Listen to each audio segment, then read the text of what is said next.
Hey guys, tonight we're pulling up a rough wooden bench beside a smoky hearth.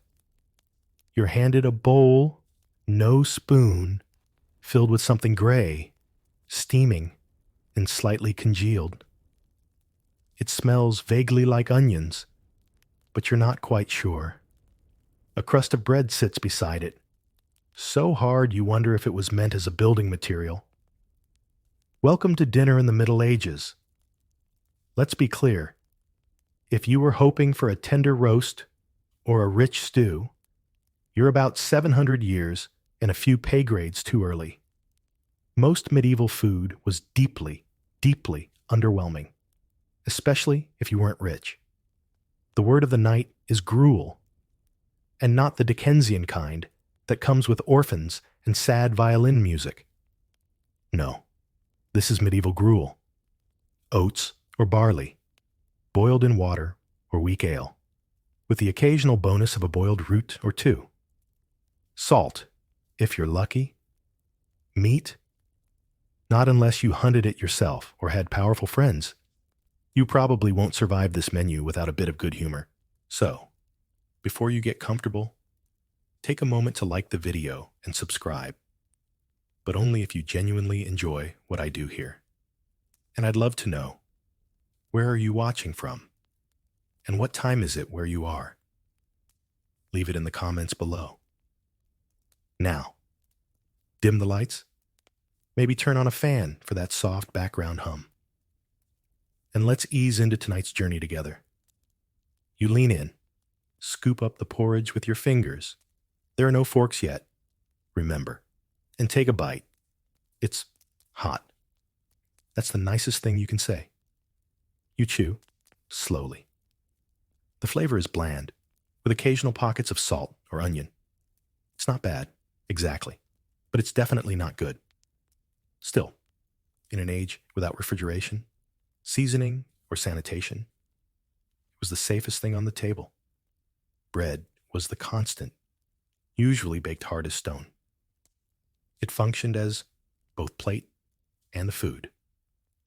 Rich households served trenchers. Thick slices of stale bread used to hold meats and sauces. After the meal, these greasy bread slabs were either eaten, fed to the dogs, or, in an oddly charitable twist, given to the poor. It's sort of like receiving someone's used paper plate as a gift. Historians still argue whether trenchers were genuinely edible or more symbolic. Either way, they weren't exactly a taste sensation. And bread itself? That depended on your status. White bread made from sifted wheat flour was reserved for the wealthy. If you were a peasant, your loaf came from rye, barley, or oats, dense, coarse, and liable to grow mold if left too long. Now, let's pause and imagine a typical evening meal. The sun sets. You've been working in the field since dawn. Your hands are cracked, your feet soaked, your stomach rumbling. You sit by the fire as someone ladles a thin stew into a wooden bowl. It's mostly cabbage and turnip, maybe a shred of bacon if it's a lucky day. There's smoke in your eyes and mud on the floor. You take a bite. It's hot. It fills you up. And for now, that's enough. But let's not romanticize this too much. The food didn't just taste bland. It could also make you sick. Flour often contained bits of millstone, making bread gritty and wearing down teeth. Spoiled meat was disguised with overboiling or spice. And then there's the charming invention of bread stretchers. Things like powdered chalk, mashed beans, or even ground bones added to extend the dough. Bread fraud. It's older than your sourdough starter. One surprisingly wholesome detail: in villages, meals were often communal. Neighbors shared pots, firewood, and recipes. While it may not sound exciting, food was a social act.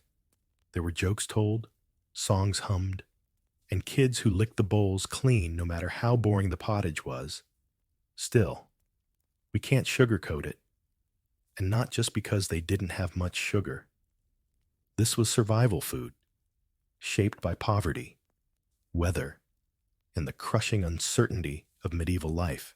A bad harvest could mean months of scraping together meals from whatever roots, grains, or foraged herbs were available. Oh, and those dried peas? You'd better like them, because they were always there. You're probably craving a little variety by now. Maybe a roast chicken, a crisp apple, a sliver of soft cheese. Well, lower your expectations. Because here in medieval Europe, variety is a distant dream, and your meal is about to get boiled.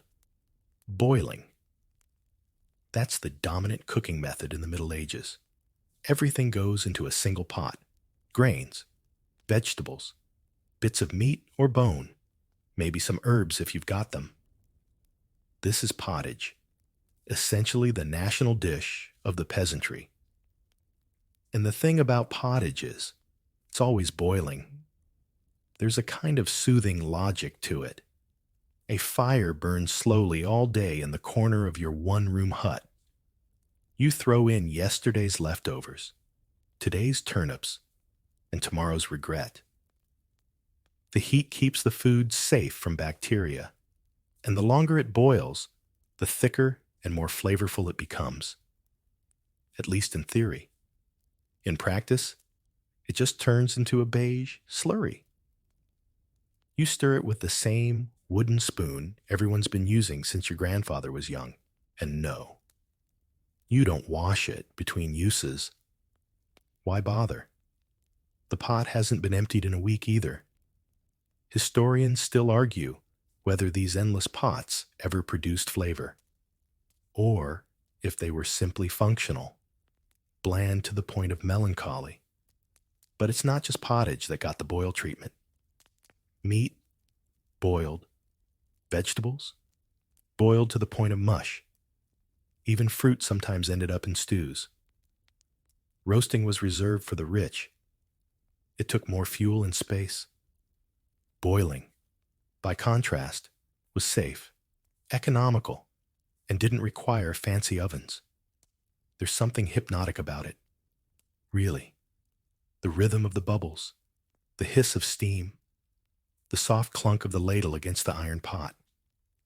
In the cold months, it's the only warm thing in the house.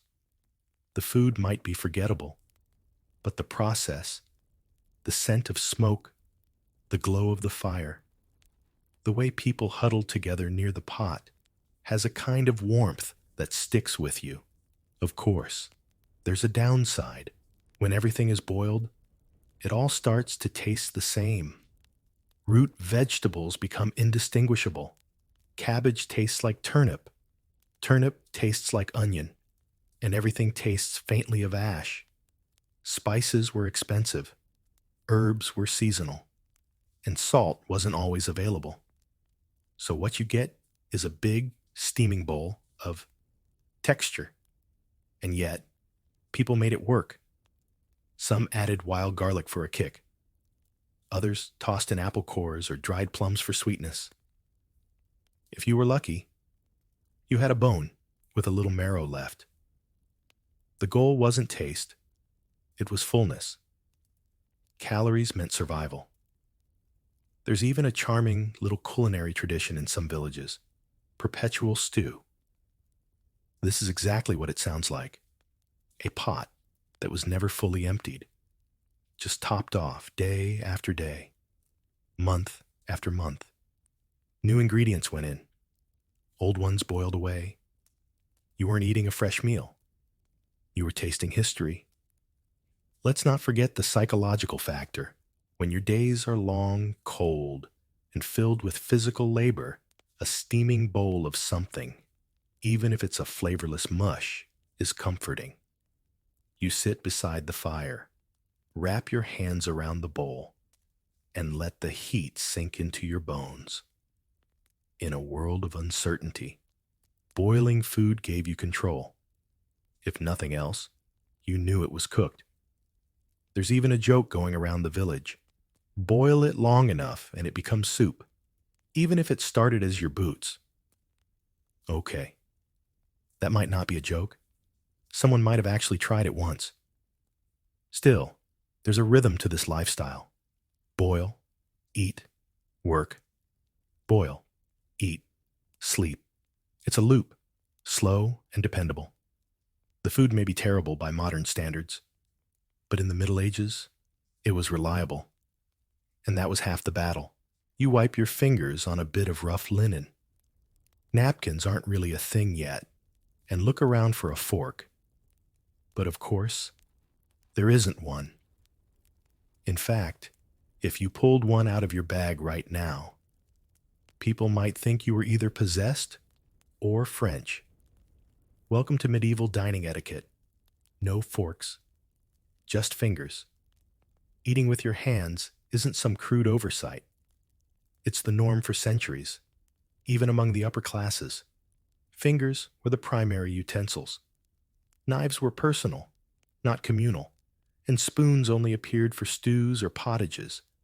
Most meals involved grabbing chunks of food directly or scooping with a bit of bread. It's intimate, messy, and, if you're eating roasted swan in a noble hall, kind of a power move. Now, before you wrinkle your nose, remember that medieval folks weren't unaware of cleanliness. They washed their hands before and after meals.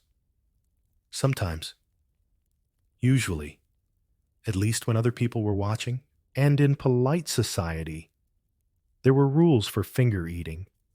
You only used the first 3 fingers, and you didn't lick them unless you were sure no one important was looking. The table was often just a plank laid over trestles, covered with a cloth. You sat in long rows, elbow to elbow. In noble households, you might get a plate of your own, or rather, a trencher of bread. In poorer homes, everyone dug into the same pot, often with nothing but fingers and good intentions. There's a lot of trust involved in sharing soup with someone who's just come in from plowing the fields. Historians still debate whether trenchers were meant to be eaten or just used and discarded.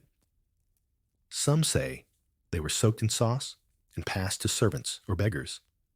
Others believe they were left to the dogs. Either way, you're not exactly reaching for dessert afterward. Interestingly, the concept of courses did exist, sort of. Meals were served in waves, especially at feasts. You'd get meats and breads in one round, then maybe fish and fruit in the next. But everything arrived on giant platters, and everyone reached in at once. If you were slow, too polite, or seated far from the host, you might end up with the last wilted cabbage leaf and a chicken bone licked clean by the guy next to you. And there's another twist. Social status at the table. Seating position mattered. The higher your rank, the closer you sat to the lord or host, and the better your food. Literally. The servants brought nicer cuts of meat and more elaborate dishes to the high table, while the guests at the far end were left with scraps. Dining was a spectacle, a performance of power, not just nourishment. If you were lucky enough to dine in a great hall, you might even witness a food performance. Picture a whole peacock served with feathers reattached, or a pie that releases live birds when cut. These weren't just culinary tricks. They were displays of wealth and wonder. But remember, you're still eating it with your fingers, and it's probably lukewarm by the time it reaches you. And the cleanup? Not your problem if you're a guest. The dogs under the table are happy to assist. Between the straw-covered floor and the roaming livestock, medieval homes had a built-in cleaning crew. Chickens pecked up crumbs, pigs snuffled around for scraps, and the cat, if not already asleep in the fireplace, watch judgmentally from a beam overhead. It's strange, isn't it? For all its roughness, there's something cozy about it. The warmth of the hearth, the closeness of the crowd, the shared laughter as someone accidentally dips their sleeve in the gravy. Food is community, not just consumption. Still, you can't help but wish for a napkin, or, at the very least, your own spoon. You might have heard the legend. Medieval food was so bad. They used spices to cover the taste of rotting meat. A pinch of cinnamon here, a dash of cloves there, all to mask the horror of what was really on the plate. Well, not exactly. Tonight, we're going to clear the air and the pot about medieval spices. Because while spices were used, they weren't slathered on to disguise decay. In fact, spices were precious, expensive, imported from as far as India and the Spice Islands. Think of them as the medieval equivalent of gold dust with a zesty aroma. The truth? If your meat was rotten, you probably couldn't afford spices anyway. Historians still debate the extent to which medieval cooks relied on spices for preservation versus flavor. But most now agree the wealthy used spices as a status symbol. Sprinkle saffron in your soup? That's flexing. Rub meat with pepper and ginger? That's practically culinary aristocracy. You, however, are a humble traveler in a modest household. Your stew tonight includes exactly 0 exotic seasonings. At best, there might be a sprig of local herbs, thyme, parsley, or something vaguely mint-adjacent you picked near the outhouse.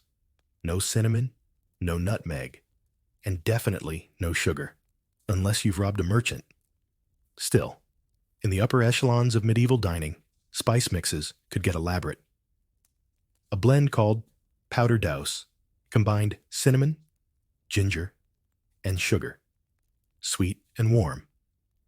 Another, powder forte, leaned into pepper and cloves for a spicier bite. Recipes from the 14th century mention these mixes casually, as though everyone has cardamom just lying around. They didn't. In noble households, entire cabinets were locked specifically to protect the spice stash. The spicerer was often a full-time role, and spice jars were small, ornate, and guarded like treasure. Think of them as medieval NFTs, rare, pricey, and occasionally misunderstood. But here's the fun twist. Many of the spices people adored back then are ones we now associate with dessert. Cinnamon, ginger, cloves, even pepper. These went into meat stews and sauces. Imagine biting into a roast duck that tastes like gingerbread, or a fish stew scented with anise and honey. It sounds strange to us, but back then, sweet and savory weren't separated into different courses. They danced together on the same plate. There's even a royal recipe for eel pie with raisins and cinnamon. You might not crave it, but it sure makes Taco Tuesday look tame. And what about salt? That humble, table-ready necessity we now take for granted. Back then, it was a serious business. Salt wasn't mined in big shakers. It came from evaporated seawater or brine wells. Entire towns rose and fell around salt production. Wars were fought over it. And in some places, your place at the table was literally above the salt or below it, a class marker disguised as seasoning. In poorer homes, salt was used sparingly, if at all. Most of the flavor came from fermentation, pickled cabbage, sour ale, maybe some cheese on a lucky day. Anything to break up the blandness, and yet, every once in a while, someone struck it rich, or married well, and brought a touch of spice into the village pot, a pinch of ginger in the winter pottage. a dash of cinnamon in a festival pie. You'd remember that meal for months. So no, spices weren't masking spoiled meat. They were the highlight, a splash of bright color in a very beige culinary world. And like anything rare and beautiful, they were both coveted and controversial. Oh, and fun fringe tidbit? Some medieval doctors thought spices could balance your bodily humors. Too melancholy? Have some nutmeg. Feeling too choleric? Cloves might help. No wonder medieval kitchens felt like a blend of pharmacy and apothecary. You sip your broth again. It's still mostly onions and barley. But for a fleeting moment, you imagine what it might be like with just a hint of cinnamon. Then you remember, your entire year's wages could barely buy a spoonful. Back to the pottage.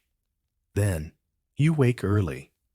The sun isn't even up yet, but you've already got a bowl of something warm in your hands. It's not porridge exactly, though it has the same sludgy texture. It smells faintly yeasty, with a sour tang that makes your nostrils twitch. You take a sip, and your eyebrows lift. It's beer, not a hearty pint. Mind you, this is small beer, a weak, low-alcohol brew that even children drink with breakfast in the Middle Ages. And yes, breakfast beer is completely normal. Why? Because water can kill you. Medieval water sources were, shall we say, unreliable. Wells might be contaminated, streams doubled as laundromats and latrines, and the concept of germ theory was still centuries away. So people boiled water when they could, but more often, they just drank beer. The fermentation process, even in weak beer, helped kill harmful bacteria. It was liquid safety, bubbly, slightly sour, and vaguely nutritious. Historians still argue whether water really was as universally dangerous as we now assume. Some communities maintained clean springs and wells, but as a rule of thumb, beer felt safer and more fun. Even for breakfast. That small beer wasn't going to get anyone tipsy. It had an alcohol content of around 1% or less, but it filled your belly, gave you calories, and made you feel mildly cheerful about the soggy bread beside it. Alewives. Yes, that was an actual job title. Were essential members of society. These women brewed small beer at home, selling it by the jug or ladle. Their front doors might be marked with a broomstick to show they had fresh brew available. Forget your local coffee shop. This was the medieval equivalent. If you had a bit more coin or lived in a market town, you might also sip wine. But wine was heavily diluted unless you were a noble, and often flavored with herbs or spices to mask its sourness. And in Northern Europe, it was rarer than ale anyway. Beer ruled. Even monks brewed beer. Good beer, at that. Their cloisters often contained full-scale breweries, and the brews they produced weren't just for sipping, they were for survival during fasts. Some fasts allowed no solid food, but liquid was still fair game. Hence, monk beer, thick and hearty enough to get you through Lent without chewing. Milk was available, but mostly for children and the sick. It spoiled quickly. And tea and coffee, still centuries from appearing on the scene. So if you're thirsty, your medieval drink options are pretty limited. Weak beer, slightly stronger beer, ale, more ale, and if you're very unlucky, rainwater that tastes like roof soot. And let's not forget the mead crowd, fermented honey, water, and maybe some herbs or fruit. Mead was the drink of choice in certain regions. Sweet, sticky, and occasionally explosive, depending on who brewed it. But beer wasn't just a drink. It was part of the food cycle. Bread and beer came from the same ingredients, grain and water. And because of this, they were often made together. You'd soak old bread in beer for a quick meal, or turn stale loaves into beer batter for frying things that shouldn't have been fried. Culinary innovation is a beautiful thing. Fringe tidbit: some monasteries brewed beer strong enough to put you to sleep after one mug. It wasn't unusual for a monk to nod off during prayers, not from spiritual ecstasy, but from that double-fermented evening ale.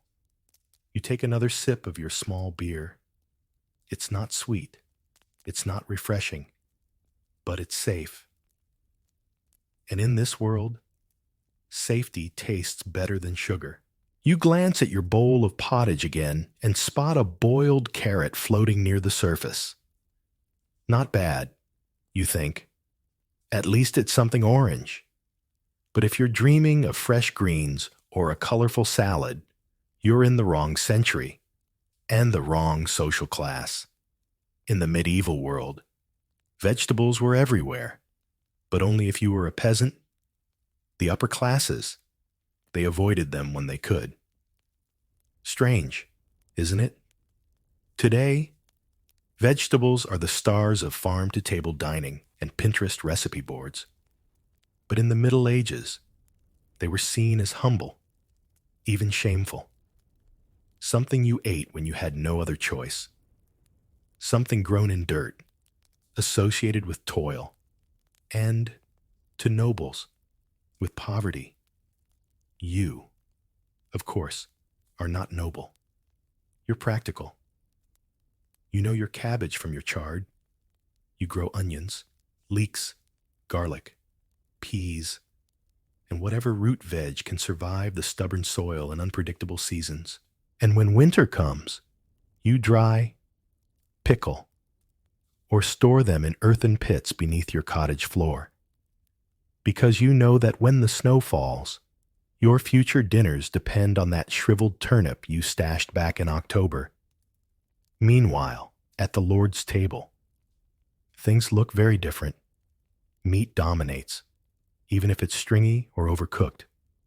Fruits are prized, especially if dried or imported. And vegetables? They're either boiled to oblivion or hidden in pies, masked by cheese, honey, or, if you're feeling exotic, a splash of almond milk.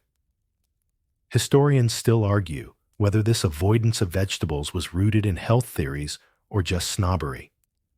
Medieval medical texts claim that vegetables were cold and moist, bad for digestion, and likely to cause flatulence. That's right. Noble diners may have skipped the kale because they feared it would cause unseemly noises. Peasants didn't have the luxury of such concerns. They ate what grew. What? If you're lucky, you might find sorrel, nettles, or wild garlic in the woods. You'd boil your greens with beans or grains, stretch them with barley, maybe flavor them with animal fat if any's available. There's a charming rhythm to it, though. Seasonal produce shaped the calendar. In spring, you feasted on fresh shoots and herbs. In summer, the garden exploded with pulses and peas. Come autumn, you dried beans and tied bundles of leeks from the rafters. And winter? Winter was all about cabbage, onions, and dreams of anything else. Oddly, some of the most prized vegetables weren't even native. The Romans had introduced things like asparagus and artichokes centuries before, but many had fallen out of favor or disappeared entirely from Northern Europe. Some vegetables, like tomatoes and potatoes, wouldn't appear until after the medieval period. So don't expect fries with your pottage anytime soon. Still, medieval people got creative. They made green sauces from parsley and vinegar. They layered leeks into pies. They mashed beans into pastes and stuffed them into pastries. A 14th century recipe even includes a carrot pudding, sweetened with honey and thickened with breadcrumbs. And here's a quirky fringe fact. Carrots back then weren't always orange. Many were purple, white, or yellow. The orange carrot we know today? Bred centuries later. Ironically, in part to honor the Dutch royal family. So your carrot stew tonight might look more like a bowl of bruised rainbows than a neat Instagram post. You chew slowly on your vegetable mash. It's simple, earthy, a little fibrous, but oddly satisfying. You wonder if the nobles, with their endless roasted meats and sugared figs, ever missed this grounded, honest flavor? Probably not, but you can. The sun has dipped low, and dinner is finally on the fire again. There's a new scent in the air, something faintly off. You take a cautious whiff. Meat? Yes. But it's the kind that raises questions. You poke at the bubbling pot and lift out a chunk of something vaguely resembling pork. It's gray, stringy, and has a smell that makes you think it was probably fresher last week. Maybe meat, in the Middle Ages, was a prized commodity. But freshness? That depended on where you lived, how fast you cooked it, and whether you had any social clout to begin with. Refrigeration didn't exist, of course. So how did medieval folks keep their meat from turning into a science experiment? They had methods: salting, smoking, drying, and packing it in fat. These worked, to a point. But they also dramatically changed the texture and taste. You weren't biting into a juicy steak. You were gnawing on something more like beef jerky soaked in seawater. The preservation process often was the flavor. Heavily salted meat had to be boiled repeatedly just to make it edible. Smoke-cured cuts carried such a strong taste that spices or vinegar were sometimes added afterward just to balance it out. If you think modern BBQ is intense, try medieval venison that's been hung in a smoky hut for a month. Historians still debate whether people developed a tolerance or if they genuinely thought this was what good food should taste like. Aged meat wasn't necessarily seen as a problem. In fact, in some recipes, a little funk was preferred, like cheese, but with fewer rules. In cities, things were even trickier. Meat markets buzzed with activity but had no refrigeration. Butchers rushed to sell their wares before spoilage set in. Shady vendors would sometimes disguise iffy meat with strong sauces or stuff it into pies. Once it's chopped, spiced, and wrapped in dough, who's going to ask questions? And here's a fringe tidbit. Some medieval cookbooks include elaborate instructions for reviving spoiled meat. One method calls for soaking it in vinegar and herbs for a day. Another suggests boiling it with onions until the odor fades. If the meat fought back during cooking, that was just part of the experience. But meat wasn't just risky, it was rare. For the average peasant, eating meat was a luxury, often reserved for holidays or feasts. Chickens were more useful for eggs, and pigs were only slaughtered when they could no longer be fed. A bit of bacon might find its way into the pottage, but more often as seasoning than sustenance. And what about noble tables? Did the rich fare better? In theory, yes.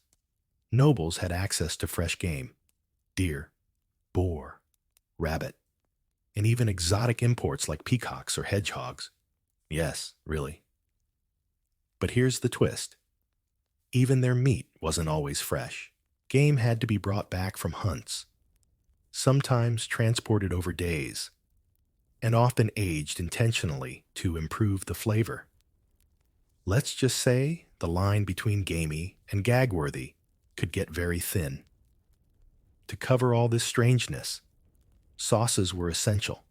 Thick, spicy concoctions of vinegar, wine, fruit, and herbs were poured over meats to enhance, distract, or just confuse the palate. A duck and cherry sauce? Delicious. A rabbit in mustard custard? Debatable. And then there's the legendary roast without equal dishes. Animals stuffed into other animals in a nesting doll extravaganza. Picture a pigeon inside a chicken, inside a goose, inside a pig. By the time you get to the center, you're not sure if you found a quail or the remains of last week's dinner. You take a tentative bite of your pot meat. It's chewy, salty, slightly suspicious, but hot, and filling. And tomorrow, you'll probably eat the same thing again. And honestly, you're just grateful it's not moving. You've eaten it 3 nights in a row now. You don't ask what's in it anymore. You just sit by the hearth, listen to the gentle plop of bubbles in the pot, and lift your bowl like it's a ritual. This is pottage, the lifeblood of medieval cuisine. If you've been picturing pottage as a single dish, it's time to adjust. Pottage wasn't a recipe. It was a category, a lifestyle, a survival mechanism. Anything you could boil into a semi-liquid state became pottage. Grains, legumes, cabbage, scraps of meat, dried herbs, wild greens, breadcrumbs, even leftover beer. If it fit in the pot and didn't actively attack you, it counted. You might call it stew, but that would be too generous. Stew implies chunks. This is more like slop, but slop with a purpose. Pottage evolved across seasons. In spring, it's thin, green, full of nettles and sorrel. In summer, thickened with peas and beans. Autumn brings root veg and marrow bones. And in winter, well, in winter you stretch a cabbage and pray. And here's the truly medieval twist. Pottage wasn't always savory. There were sweet versions, too. Imagine cooking down rice or barley with milk, if available, dried fruits, a bit of honey, maybe even a dash of almond milk if you're splurging. This was the medieval version of dessert, blancmange, frumenty, or rice pottage. Not quite pudding, not quite soup, not quite tasty, either. But beggars can't be picky. Historians still argue whether these sweet pottages were special occasion meals or just the logical result of tossing random pantry ingredients into the pot. Either way, they broke the monotony.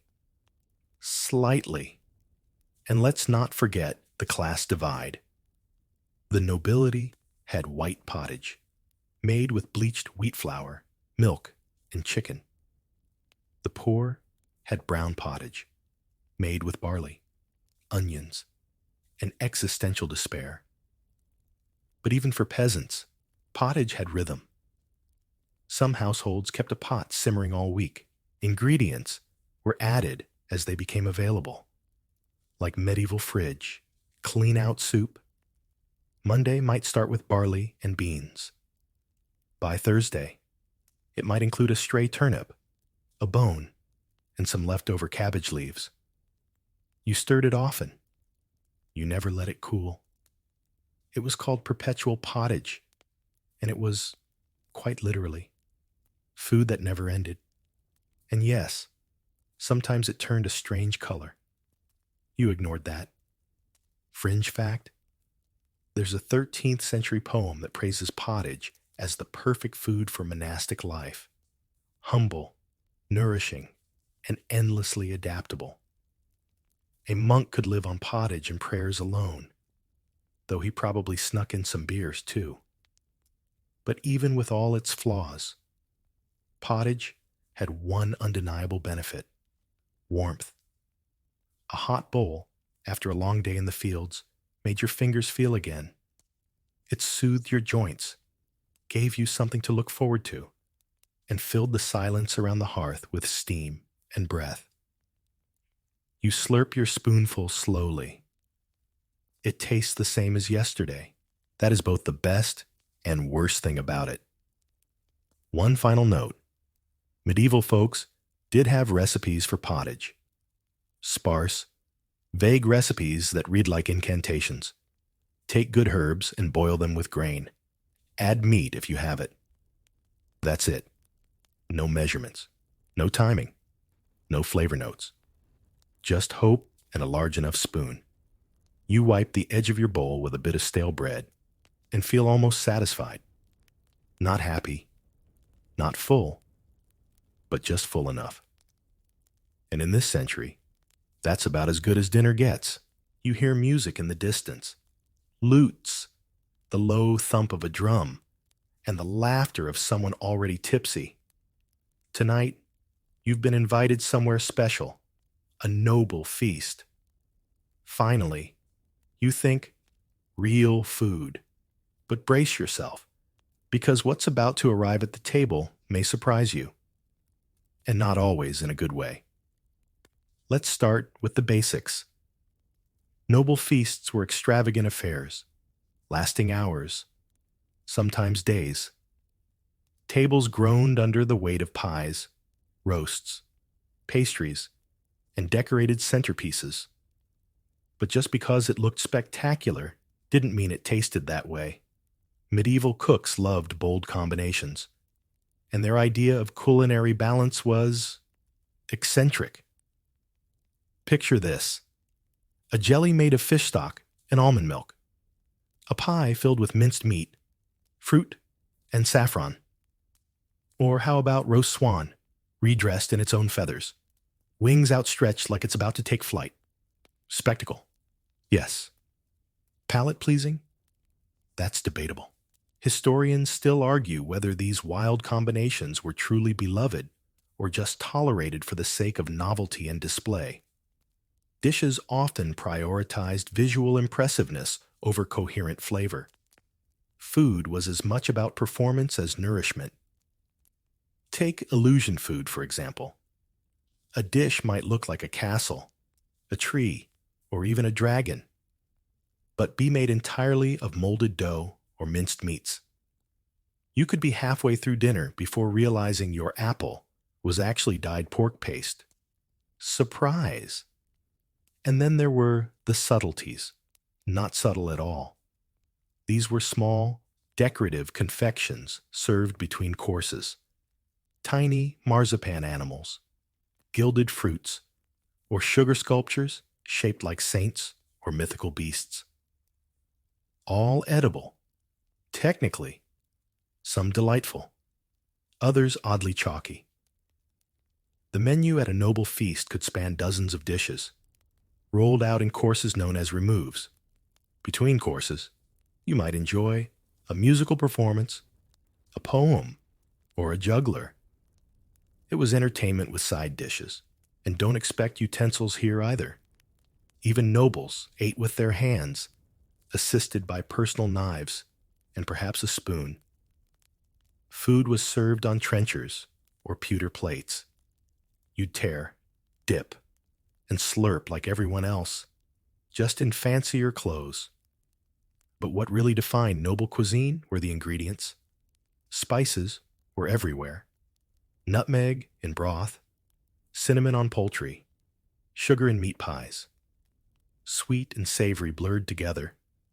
A goose might be soaked in honey, a fish stuffed with grapes and ginger. These weren't accidents. They were high fashion in food form. One famous example? Mortrews.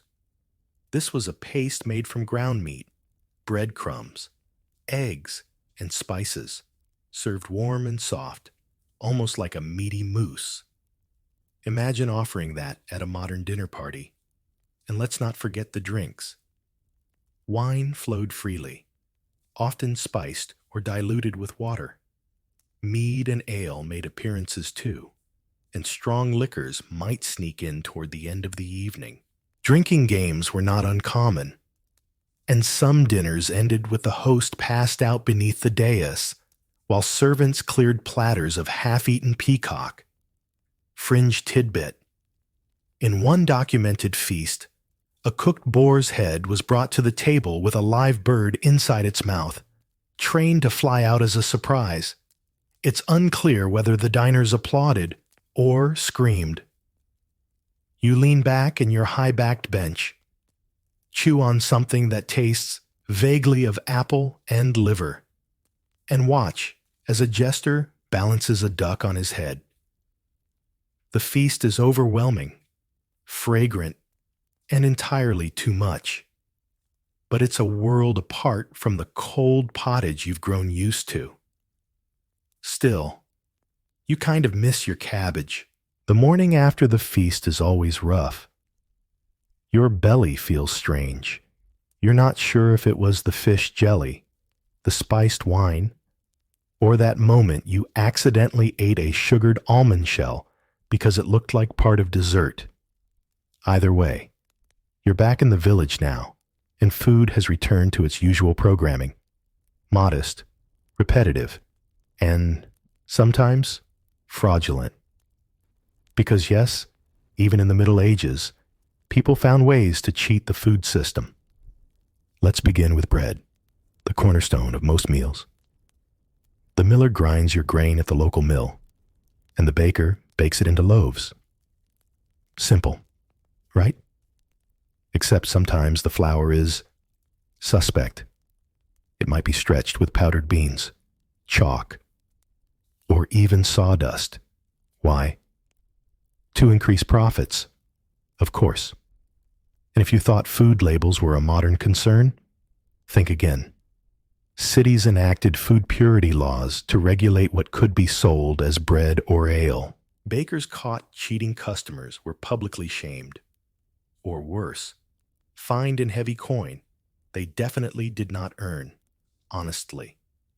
In one city, dishonest bakers were paraded through the streets with their bad loaves hung around their necks like some glutinous scarlet letter.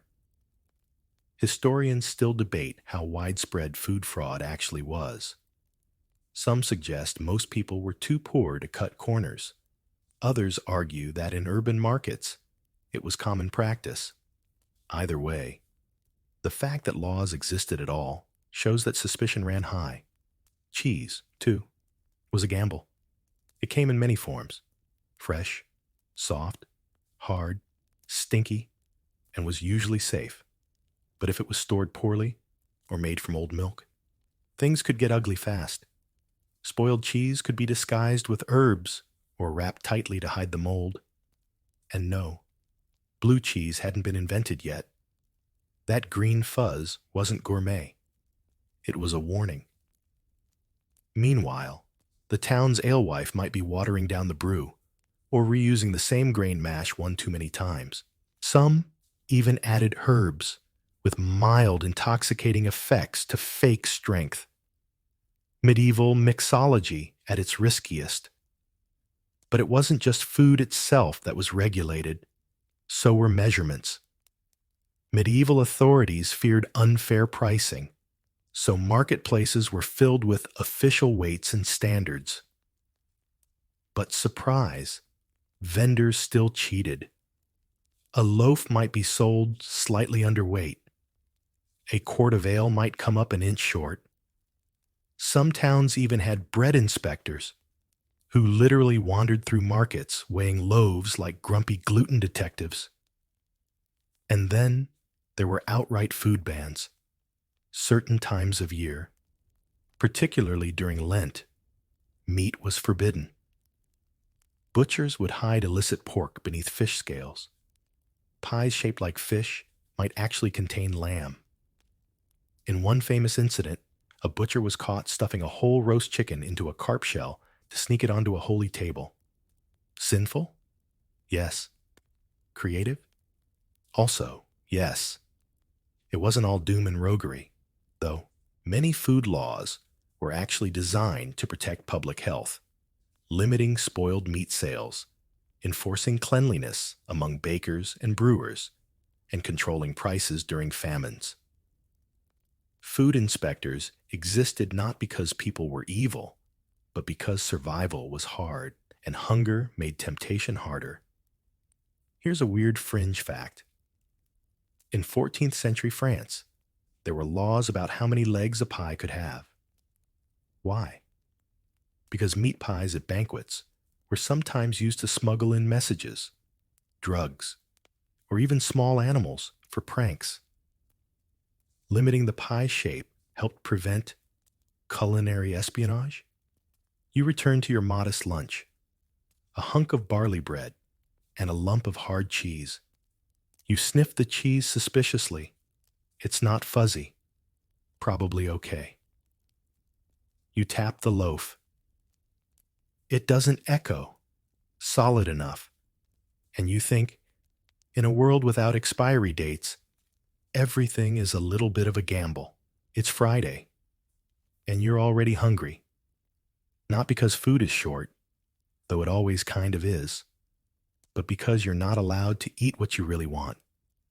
Today is a fasting day. No meat, no dairy, no eggs, just fish, if you can find it. And if you're following church rules properly, this is only one of many such days. In medieval Europe, food wasn't just about survival or celebration. It was a matter of morality. And morality came with a calendar. Across much of the continent, fasting was required by the church on Wednesdays, Fridays, and during Lent, a full 40-day stretch before Easter. Altogether, the medieval year included over 140 fasting days. That's nearly half the year where bacon, beef, and creamy stews were off the table. So what did people eat instead? Enter fish. Fish was the great loophole. Not quite meat, not quite innocent. Monks and nobles alike developed a taste for eels, carp, herring, and cod. Some days, it felt like the rivers had more economic pressure than the fields. Salted and dried fish became crucial. Herring, in particular, was so widely consumed that entire trade routes revolved around it. If your village didn't have freshwater access, salted fish arrived by cart or ship, smelling like a wish and a warning. But the fish dishes weren't always humble. The rich made fasting a showcase. One 15th century noble family served jellyfish on fast days. Another offered stuffed pike shaped to resemble roast goose. If you couldn't eat meat, you might as well pretend. Historians still argue how strictly people followed these rules. Some evidence suggests peasants often bent the rules out of necessity. Others show monastic orders taking them extremely seriously, substituting almond milk for cream, cheese made from fish roe, or meat substitutes made of crushed nuts and dried fruit. You, of course, are no monk. You're eyeing the lentils simmering in a cracked clay pot and wondering if anyone would notice if you sneaked a bit of bacon in there. But the church bell tolls, guilt kicks in, you add another handful of nettles instead. There's even evidence that fasting rules sparked culinary innovation.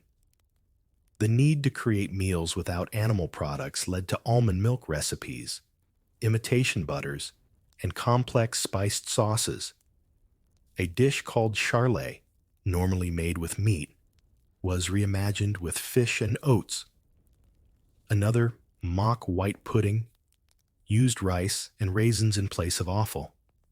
Still, for the average person, fasting wasn't creative. It was grueling. You didn't have fresh trout on a silver plate. You had dried herring that smelled like a barn. And by day 5 of Lent, that herring had been rehydrated more times than your bath rag. The tension between feast and fast shaped the medieval soul. Food was tied to virtue. Eating meat on a Friday could earn you more than judgment. It could cost you communion, reputation, or even a fine. At least one chronicler records a baker being publicly shamed for offering meat pies during Lent. They say he was forced to eat his own stock in front of the crowd. Cold. Fringe tidbit. The church actually debated whether beavers counted as fish. Why? Because they live in water and have tails like fish. Some bishops ruled, yes, it's fine. Eat the tail, not the rest. Problem solved. So tonight, you eat slowly. Lentils, onions, maybe some fish if you're fortunate. It's warm, modest, and spiritually appropriate. You chew quietly and try to feel holy. But all you can think about is bacon. You're getting older now. Your knees creak. Your back stiffens with every dawn. Your teeth? Well, they've seen better decades. You're down to a few molars, and those aren't exactly dependable. And yet, the stew is still spicy. That's the peculiar contradiction of medieval food. Even as you age, even as you lose your chewing power, the dishes don't lose their bite. In fact, some of the softest meals are also the most heavily spiced, not hot in the chili sense. Those hadn't arrived yet, but rich in pepper, mustard, horseradish, and sharp herbs. Tonight, your meal is a familiar one, a soft mash of lentils and barley, cooked so long it surrenders into a thick paste. It's easy on the teeth. But your daughter has added crushed mustard seeds and a good shake of dried sage. It bites back a little. It makes your nose twitch and your eyes water. And honestly, it feels like a challenge.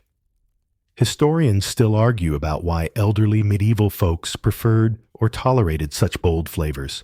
Some suggest that strong spices helped stimulate waning appetites. Others say it masked the inevitable blandness of soft food. Or perhaps it was just tradition, a reminder that even if you're gumming your dinner, you still deserve a kick. It's also worth noting that oral health in the Middle Ages was a journey. Tooth decay existed, but not from sugar overload. Refined sugar was rare and precious. More often, the damage came from grit. Stone ground flour left tiny bits of millstone in your daily bread, slowly sanding down your teeth with every bite. Over time, this led to broken molars, exposed nerves, and a diet that leaned toward mush. Yet somehow, people adapted. Chewing was optional. Boiling made everything soft. Soups, broths, porridges, they became the elderly diet, not by choice, but by necessity. And when chewing failed, swallowing took over. There's even evidence that medieval cooks developed invalid foods, gentle meals for the sick or elderly. These included gruels flavored with wine and herbs, or spiced milk heated gently over coals. One charming recipe calls for a broth of softened bread, ale, and honey, like a medieval ensure, but with more hops. And here's a fringe tidbit. Medieval medicine actually encouraged pepper and ginger for the elderly. Texts claim they warmed the humors and kept the blood moving. So your grandpa, with no teeth and 6 rings of garlic around his neck, he was basically following doctor's orders. You finish your lentil mash slowly. The pepper lingers. You sip a bit of warm ale to ease it down. Across the hearth, another elder grins at you with exactly 3 teeth, then lets out a contented sigh. It's not glamorous. It's not even particularly appetizing, but it's yours. And in this life, soft food with a strong flavor is a small but important victory. You've heard the whispers for weeks now. A merchant has arrived from the port town, and he's brought sugar, real sugar, not honey, not dried fruit, but that rarest of treasures, white, crystalline sweetness. You've never tasted it. Most villagers haven't. Sugar in the Middle Ages is not a pantry staple. It's an exotic, imported luxury, like saffron or silk. It's priced far beyond the reach of your average field worker. A small pouch costs more than a goose.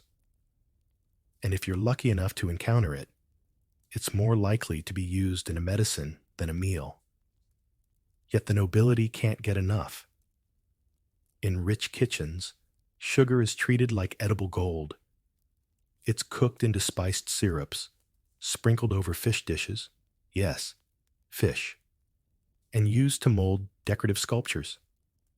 Banquet tables shimmer with marzipan castles, sugar roses, and candied fennel seeds. There are pies where fruit hides beneath a crust dusted in sugar and almond flour, and the crust itself might be sculpted into swans or saints. Historians still argue whether medieval people truly liked sweet food or simply valued it for its novelty and rarity. After all, in a world dominated by salt and smoke, even a small burst of sweetness would be a revelation. But sugar isn't the only status symbol on the menu. Almonds, ground into milk, paste, or flour, are another prized ingredient. And raisins, figs, and dates, imported from warmer climates, appear in both meat dishes and desserts. A roast lamb with raisins and cinnamon? Completely normal. A rice pudding with almond milk, saffron, and candied orange peel? That's luxury. You, however, are staring at a modest plate of lentils. Again, but your neighbor has just returned from helping a merchant unload crates, and he's holding something small and lumpy in a cloth. He tears it in half and hands you a piece. It's a medieval candy, a clump of nuts held together with honey, and, miraculously, a dusting of sugar. You take a bite. It's chewy, gritty, and so sweet it stings. Your mouth floods with warmth, and your jaw works overtime. You've never tasted anything like it. For one fleeting moment, you feel rich. And this is the strange paradox of medieval food. The poor ate the same thing every day. The rich ate things most of the world had never heard of. But across the spectrum, food wasn't just nourishment, it was a statement. Sugar said, "I've made it." Almond milk whispered, "I'm refined." A pie decorated with gold leaf practically shouted, "I'm richer than you, and my pie knows it." Fringe tidbit. In some banquets, sugar was used to imitate meat. Entire platters of chicken legs were actually marzipan, painted to resemble the real thing. It fooled no one, but the guests applauded anyway. You finish the last sticky bite of honey candy and lick your fingers. That one lump might be the only taste of sugar you get this year, but for now, it's enough to dream of saffron puddings and marzipan swans. Tomorrow, you'll be back to pottage. But tonight, your tongue is dancing. It's just before dawn, and you're in the castle kitchens, where things are not as glamorous as they sound.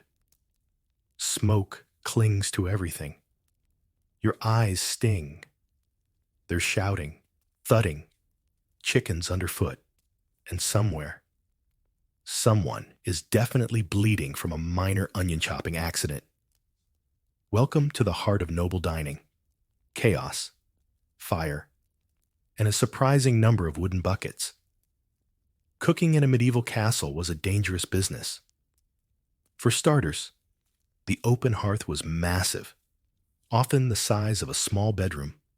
It roared all day, fed with logs the length of your arm. The risk of burns, smoke inhalation, or outright fire was constant. If the chimney was blocked, and it often was. You cooked in a cloud. You glance up. The ceiling is black with soot. The rafters creak from hanging meats, and the floor is wet with spilled broth, fish guts, and something unidentifiable that squelches underfoot. You don't ask.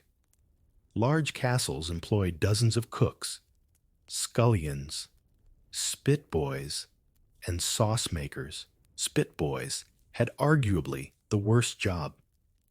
They turned heavy iron spits over the fire for hours, sweating through tunics as whole pigs rotated slowly. There was no timer, no thermometer, just instinct and a blistered palm. Historians still debate whether medieval kitchens were as chaotic as records suggest, or if this image is exaggerated by romantic literature. What's certain is that they were noisy, hot, and incredibly risky. The fire had to be monitored constantly. Oil spilled, sparks flew, there goes the pantry. And let's talk gear. Pots the size of bathtubs, ladles like shovels, knives of every shape. Everything had to be scrubbed with sand or straw. No soap for your stew pot. Spoons weren't standardized. Cutting boards didn't exist. You chopped meat directly on tabletops or massive tree stumps. Castles stored food in cellars, butteries, and larders, each with its own set of staff. Cold rooms were rare, so preservation meant salting, drying, or packing things in barrels.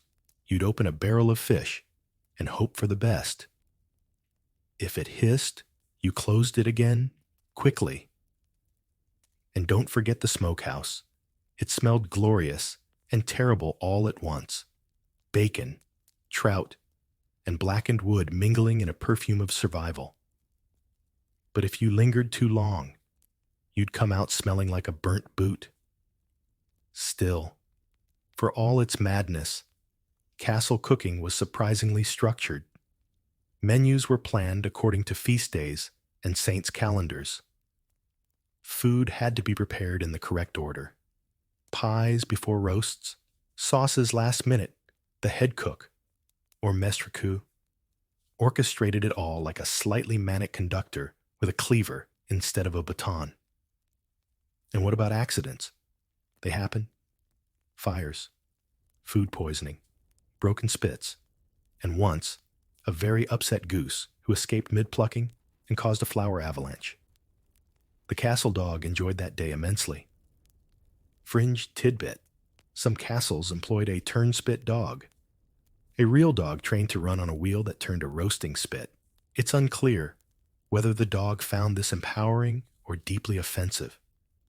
But there were moments of calm, bread rising in the corner, the soft drip of stew into bowls, the quiet pride of a sauce thickened just right. Food was labor, but it was also love, at least on days when the boar didn't catch fire. You wipe your brow, step away from the hearth, and breathe in air that isn't 50% ash. The meal's nearly ready. The platters will be carried upstairs. The feast will begin, and no one at the table will ever see the burns and bruises it took to get there. But you'll know. You're back home now, sitting on a wobbly stool by the fire, picking over your modest supper. It's a familiar mix. Some barley bread, a smear of soft cheese, a ladle of onion-thick broth. It's not fancy. It's not novel. But it's yours. And in the Middle Ages, what you ate said more about your place in the world than your last name ever could. Because food wasn't just about hunger. It was about morality. In this era, what you chose to eat and when was deeply tangled with sin and virtue. Meat was hot and sinful. Fish was cool and pure. Fasting days were meant for humility. Feasting days for celebrating the divine. A person's spiritual health was thought to be reflected in their appetite and table manners.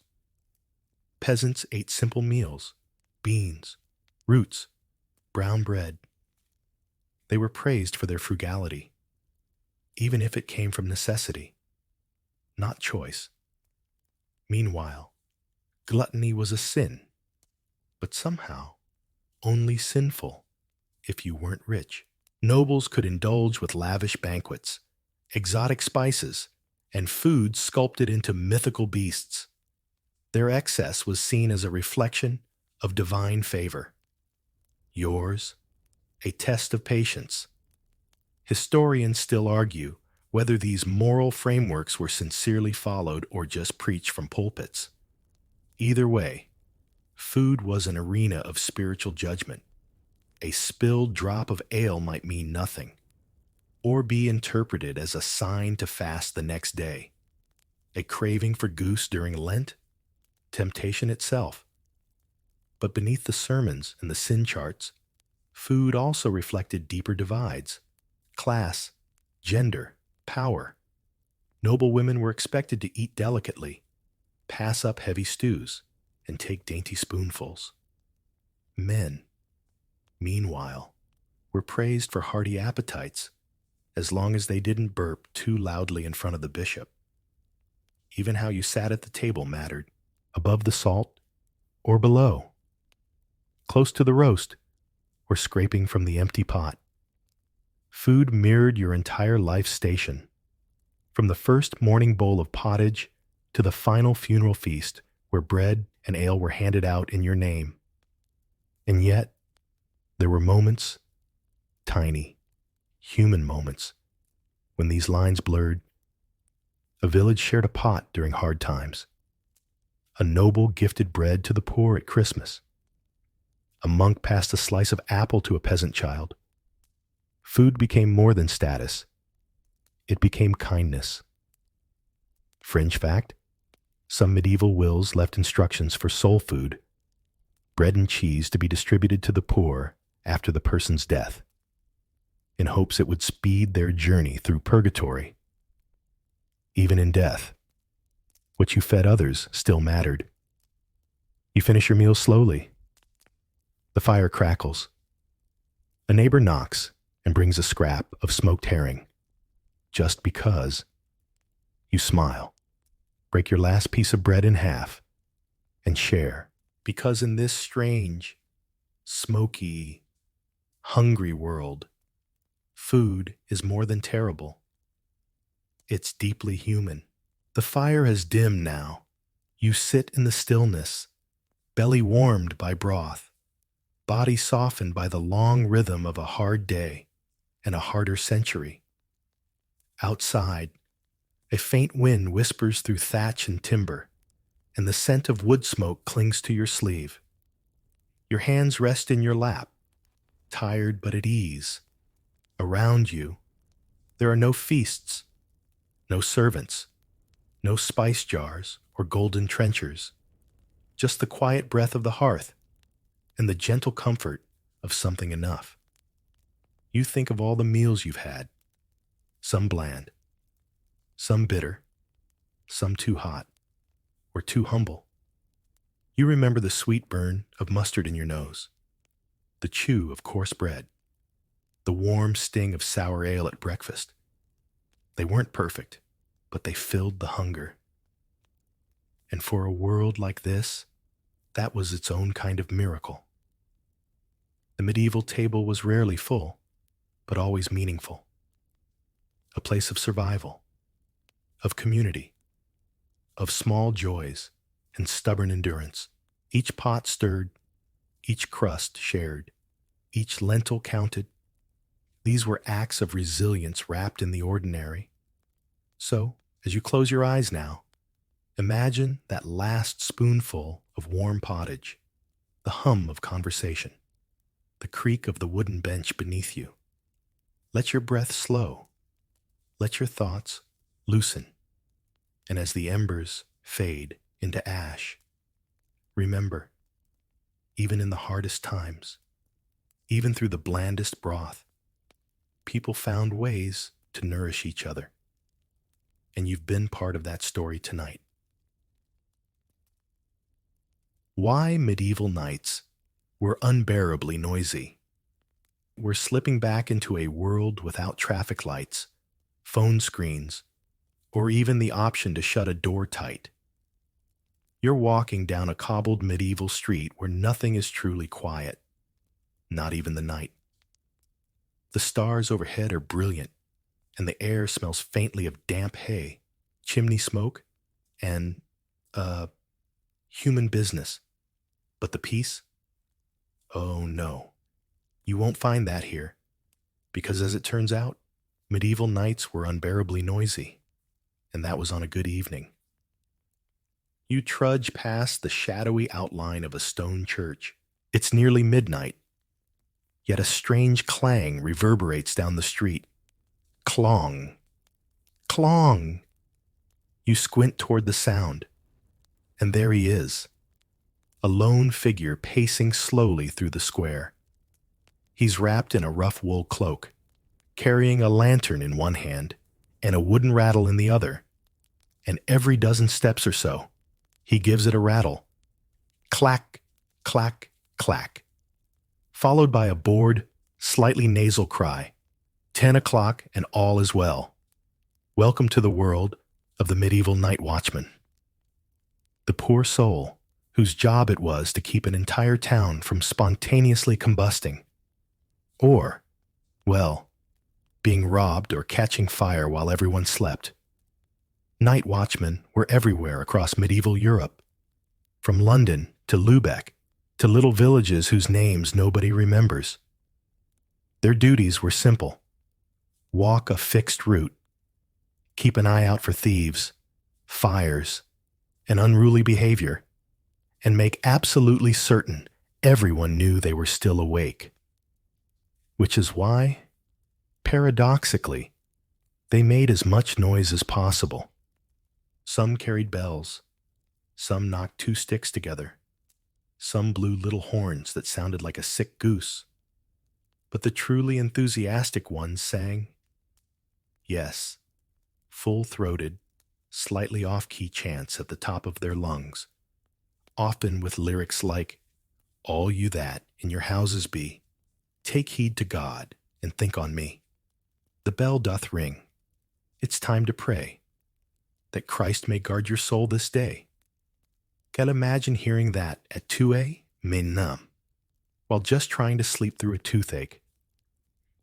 Historians still argue whether this noisy routine was truly effective at crime prevention, or if it mostly served as a medieval version of "I'm bored and my feet hurt." But one thing is certain. Most watchmen didn't carry weapons. If they caught someone suspicious, they'd blow a horn or shout until someone else came to help. Very community-based, very loud. And then there was the shift system. In larger towns, guards rotated every few hours, meaning, just as you're finally drifting off around midnight, another wave of fresh, stompy feet begins marching through the streets with renewed enthusiasm. The night becomes a parade of boots, jingles, and semi-poetic declarations about the temperature. Of course, night watchmen weren't just medieval. Ancient Rome had its own version, called the vigils, who carried torches and were basically firefighters/security. But the medieval ones really perfected the art of noise-making, especially in places where the cobblestones echoed like a cathedral chamber, and the houses had paper-thin walls. One cheeky town ordinance from 14th century York even required watchmen to announce the hour and the weather. So imagine, midnight and foggy, 3 o'clock and slightly breezy. It's almost sweet until you realize someone is screaming that beneath your window. You duck into a side alley to avoid the next round of singing. But it's too late. A watchman spots you and gives a polite nod, then yells, "All's quiet!" directly in your face. You jump. He smiles. Here's the quirky part. In some towns, these men were volunteers paid only in beer. Yes, One night of service got you a day's worth of ale, which might explain both the volume and the improvisational nature of their performances. And let's not forget that these patrols had to carry firefighting gear, buckets, hooks, and axes, all of which clanked and clattered at every step. In London, watchmen were required to check each house's chimney fire before midnight. That meant knocking on doors, sniffing suspicious smoke, and occasionally waking up a sleeping family to shout, "Oi, that log's too big." Even now, centuries later, modern reenactors have tried to sleep in reconstructed medieval towns, and they report the same problem. The guards don't whisper, the footsteps echo, and the bells, they never, ever stop. You lie back on your straw-stuffed mattress, trying to tune it all out, but the singing starts again. Then the bell. Then two watchmen meet at a corner and shout updates at each other like it's a game of walkie-talkies. It's going to be a long night. You barely manage to drift off again, just as the latest patrol rounds the corner and disappears into the fog. But your sleep is short-lived, because now something else cuts through the quiet. A splash, a thud, a muffled scream of, "Look out below!" You open one eye and hear the unmistakable sound of a chamber pot being emptied from an upper window onto the cobblestones below. If you were standing any closer to that wall, you'd have been baptized in someone else's supper. See, in medieval towns, proper sewage systems were rare, especially for those living above ground level. Instead, most homes had clay pots tucked discreetly beneath the bed or beside the hearth. These weren't just for guests, either. Every man, woman, child, and visiting merchant had to use one after sundown. Toilets, public latrines, that's daytime business. After dark, it was all about the pot. And once the pot was full, there was only one thing to do with it: toss it out the window. You'd shout a polite warning, typically something like "Gardy Lou" in Scotland, or "Where below" in England, and hope anyone walking past was either agile or lucky. But let's be honest, they weren't always, which is why shoes were rarely taken indoors. The splash echoed through alleys, especially on narrow, stone-lined streets where the acoustics turned every disposal into a small explosion. And on busy nights, after a feast day, perhaps, or following one too many pints at the local alehouse. These little symphonies occurred every 20 minutes or so. Historians still argue whether this window dumping was more common in poor neighborhoods or simply more tolerated. In some areas, laws were passed to prevent people from throwing waste during certain hours. But enforcement? Let's just say there were no medieval waste police doing patrols with clipboards. Now imagine this. It's winter. You're lying beneath a stack of itchy wool blankets outside. The wind howls, and a neighbor's baby has been crying for what feels like a decade. You're almost asleep, dreaming of hot soup and a mattress that isn't stuffed with straw and mice. Then, splash. Someone 2 stories up lets loose a torrent of something warm and suspicious. You hear it hit the stone. You hear the shout of some unlucky passerby, and then you hear the laughter. People laughed loudly, and usually they weren't sorry. This was such a known issue that some towns hired early morning street cleaners, or rakers, to shovel the debris.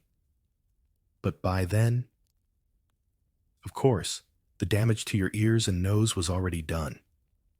In wealthier towns like Bruges or Florence, people with money had indoor latrines with pipes made of lead or hollowed-out logs. But even these were rarely quiet. Waste flushed out into street channels or open sewers that bubbled and gurgled like witches' cauldrons. And in the dead of night, those channels talked, gases escaping, rats splashing, frogs croaking, the whole urban underbelly conducting a sticky opera. And speaking of rats, well, you'll meet them properly later. For now, let's return to the upper windows. Because not everything thrown out was waste. Some nights, if the alehouse crowd had grown rowdy and someone wanted to send a message, a boot might come flying down, or a chunk of stale bread, or a slipper.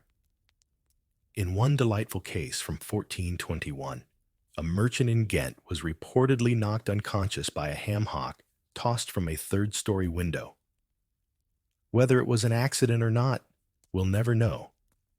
But it made the town records, so it must have been memorable. There were also pranks. Young apprentices were known to sneak chamber pots onto balconies and tilt them just enough to cause a midnight disaster. Sometimes they'd bet on how many screams they could collect in a night. Sleep? Not in this neighborhood. And still, you try, you curl up again, hugging your pillow, stuffed with goose down and dust mites, willing the world to quiet itself. But even now, even after the last splash fades, you can hear the lurch of wooden shutters opening again, a creaky hinge, a sigh, a muttered curse. Then, look out below. Some things never change. You bury your face in the scratchy blanket and pray that the next sound will be something soothing, like a harp, or maybe the distant coo of a well-behaved dove. But instead, cock-a-doodle-doo! Your eyes fly open. Did that rooster really just crow in the middle of the night? Yes. Yes, he did. And it wasn't just one. Across the town, other roosters began answering, like feathered night watchmen holding a musical contest. One's off-key. One clearly has a sore throat. One sounds like he's auditioning for a role in a barnyard opera. Welcome to the chaotic cacophony of medieval poultry. Contrary to their modern reputation, roosters in the Middle Ages didn't wait until dawn like polite feathery alarm clocks. They crowed whenever they felt like it, and often whenever someone else's rooster crowed first. It was, essentially, the twitter of its day. One loud announcement, followed by endless pointless replies. Historians still argue whether this behavior was a product of poor animal husbandry or simply a side effect of how closely animals lived with humans. Because these roosters weren't out in cozy coops in the countryside. Oh no, they were in the backyard, under the stairs, or tied up beside the firewood. You shift on your lumpy mattress and wince as a rooster somewhere to your left lets out a strangled, three-part warble. It's the kind of sound that, in another era, might have triggered a medieval inquisition. And here's the kicker. Roosters weren't even the loudest animals on the block. They just happened to be the most surprising. You never knew when they'd chime in. Midnight? Sure. 2 mems. Why not? 4:13 and 7/8? Perfect. They were unpredictably punctual and proudly obnoxious. Even more charmingly, some townspeople believed that rooster crows had mystical powers. There was a superstition that the first crow of the rooster banished ghosts and kept demons at bay. So if you were still awake and heard one, great. You'd survived another hour without being haunted. Comforting, right? Still, people tried to make sense of it. One friar in the 13th century wrote an entire treatise explaining that roosters were creatures of divine timekeeping, sent by God to warn humanity of its spiritual laziness, which, if true, means God really wanted you to get up and do something about that pile of unfinished flax weaving by your bedside. To be fair, not every medieval household had roosters. Some had geese, which were just as noisy and infinitely more judgmental. Others kept ducks, pigs, or goats in attached sheds. And if you were really lucky, you had a neighbor with a donkey who brayed with all the subtlety of a war trumpet every time someone lit a candle. But tonight, it's all about the roosters. One particularly bold specimen hops up onto a windowsill just a few doors down and lets loose a crow so high-pitched it could summon saints. A dog starts barking in response. Another rooster replies from across the street, late to the party, but determined to make an impression. You sigh. Even inside the house, there's no escaping them. The stone walls might keep out the cold, but they bounce sound like a medieval amphitheater. Your chamber echoes with every squawk, cluck, and rustle. And if that weren't enough, some towns actually encourage this barnyard chaos. Why? Because roosters, unlike watchmen, worked for free. And they didn't sleep through their shift. Oddly, there are records of people naming their loudest roosters. One French town listed Jean Lefort as the first cockerel of the parish and awarded him honorary mention in a harvest festival. We assume Jean Lefort never stopped screaming. There's even an old tale from northern Italy about a rooster that crowed so persistently at night. The town priest began holding evening mass just to bless the poultry into silence. Spoiler, it didn't work. You pull the blanket over your head and pretend you're in a cave, or a barrel, or the belly of a sleeping dragon. Anywhere but here. But the noise continues, undeterred by your fantasies or your growing despair. And just as you think the roosters have finally tired themselves out, another one, clearly a drama queen, belts a solo note so sharp it could shatter stained glass. Bravo! You lie there, motionless, wondering if your ears are about to pack up and leave your body in protest. But no, they stay, and they're treated to the next act in this medieval nighttime symphony, the alehouse across the alley. It starts with a burst of laughter, deep, wheezy, and almost contagious. You hear a wooden mug slam onto a table. A chair scrapes against stone. Someone yells, "To Saint Bridget's goats!" And the entire room erupts in cheerful chaos. Yes, the alehouse is still open, because in many towns, it never really closed. Alehouses weren't just drinking spots. They were the social engines of medieval life. Weddings, wakes, trade deals, music sessions, dice games, and informal court proceedings all happened under one thatched roof, soaked in spilled barley. If you were lonely, bored, or had just finished your shift yelling "all's well" into the darkness, the alehouse welcomed you with open arms and terrible acoustics. And when people drank medieval ale, low in alcohol but high in volume, they didn't exactly whisper. They sang, badly, loudly, repeatedly. You listen as one particularly nasal voice belts out a rendition of "He who steals the pig must carry the trotters," a popular drinking ballad about theft, regret, and pork. The lyrics make no sense, but that doesn't matter. Everyone else joins in for the chorus anyway. The thudding of tankards on long oak tables echoes across the alley like a steady heartbeat. Someone claps. Someone else hiccups with such force, it sets off a dog barking nearby. Laughter spills into the street like the ale itself. and someone leans out the alehouse door to shout for fresh bread. At this hour, bold. You shift in your straw mattress and wonder, do they even have a bedtime? Historians still argue whether alehouses had official closing hours or whether it was more of a stop drinking when you fall over arrangement. In England, curfew bells were supposed to signal the end of public activity, but enforcement was patchy, especially if the night watchman was already inside the alehouse, enjoying a quick one between rounds.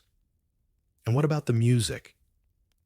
Instruments weren't just reserved for royal courts. Even the humblest alehouse had someone with a recorder, a rebec, or a battered drum. And once the playing started, sleep was no longer an option. You might get a lullaby, or you might get 3 hours of The Dancing Goat of Normandy, a jig so enthusiastic it probably violated noise ordinances that didn't exist yet. And it wasn't just the customers making noise. Alewives, the women who brewed and served the drink, shouted orders, scolded cheaters, and occasionally hurled ladles at drunkards. Their voices carried very well. Some were even locally famous for their ability to break up bar fights using only a spoon and sarcasm. Speaking of fights, someone yells, "You spilled my eel pie," followed by a crash. A bench tips over, boots scuffle.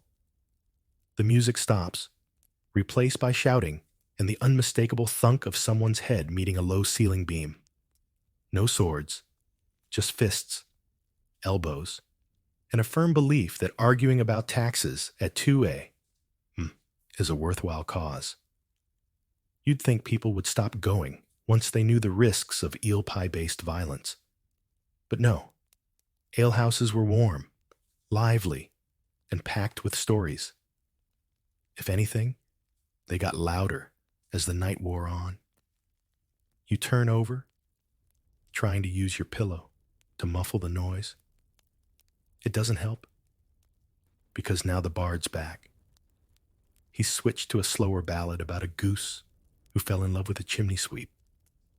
The story ends tragically, and someone sobs. Fringe fact: in 1389, an alehouse in Paris was fined for midnight processions involving musical fowl. Historians can't agree if this was literal geese with tambourines or just another metaphor lost to time. Still, you have to admit, it's kind of impressive how much sound can come from one building, especially one held together with spit, twine, and sticky floorboards. You make a mental note to investigate how much ale is left in the morning, just for scientific purposes. For now, the only thing to do is wait. Eventually, someone will pass out. The music will fade. The goat song will run out of verses. But tonight, not yet. The alehouse finally quiets down. A door creaks shut. A few drunken voices mumble their way down the street, arguing about whether St. Cuthbert had a pet weasel. Peace, at last? Not quite. Because now you can hear something else. Closer. A muffled argument. A door slams. A baby starts wailing. And just like that, you're reminded you are surrounded by neighbors. And these walls, they might as well be paper. Most medieval homes were built with wattle and daub, a lovely phrase that really means woven sticks smeared with mud. Insulating? Not particularly. Soundproof? Absolutely not. The average wall amplified every snore, sneeze, and scandal like it was being broadcast live. You hear your neighbor to the left shuffle across their floor, the boards creaking like a ship's hull. Then the muttered, scratchy voice of an elderly woman begins praying, her words slow and deliberate, as if She's bargaining directly with the heavens. Next, a loud cough from the right, deep and wet. You instinctively hold your breath. In medieval towns, everyone lived close together. Extended families, apprentices, servants, all crammed into tiny, stacked rooms. Privacy, a fantasy. You'd be lucky to have a curtain. And if someone in the house had a nightmare or accidentally kicked over the chamber pot, well, you were all part of that journey. And so were the arguments. Tonight's row seems to be about bread. Someone's eaten someone else's crust. You can't quite make out the words, but the tone is unmistakable. Domestic betrayal over stale carbohydrates. Doors bang open, voices rise, then silence, followed by the dramatic clink of a spoon being thrown across a table.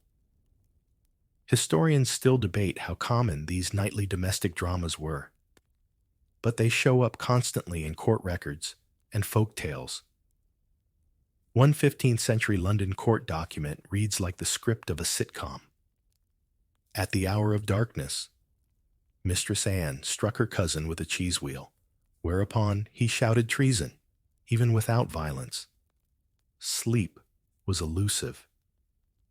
Babies wailed, toddlers talked in their sleep, grown men snored like wounded oxen. And that's not even counting the people who talked through the walls. Yes, literally. Some families developed little knocks and whistles to communicate across thin partitions. Whispering was pointless. Everyone heard everything. You close your eyes again, trying to blot it all out. The baby keeps crying. A dog barks in sympathy. And then you hear it, a loud sneeze, followed by 3 separate people shouting, "God bless you," from adjacent homes. It's sweet, in a way, loud, but sweet. Another charming detail. Most homes had upper floors that jutted out over the street.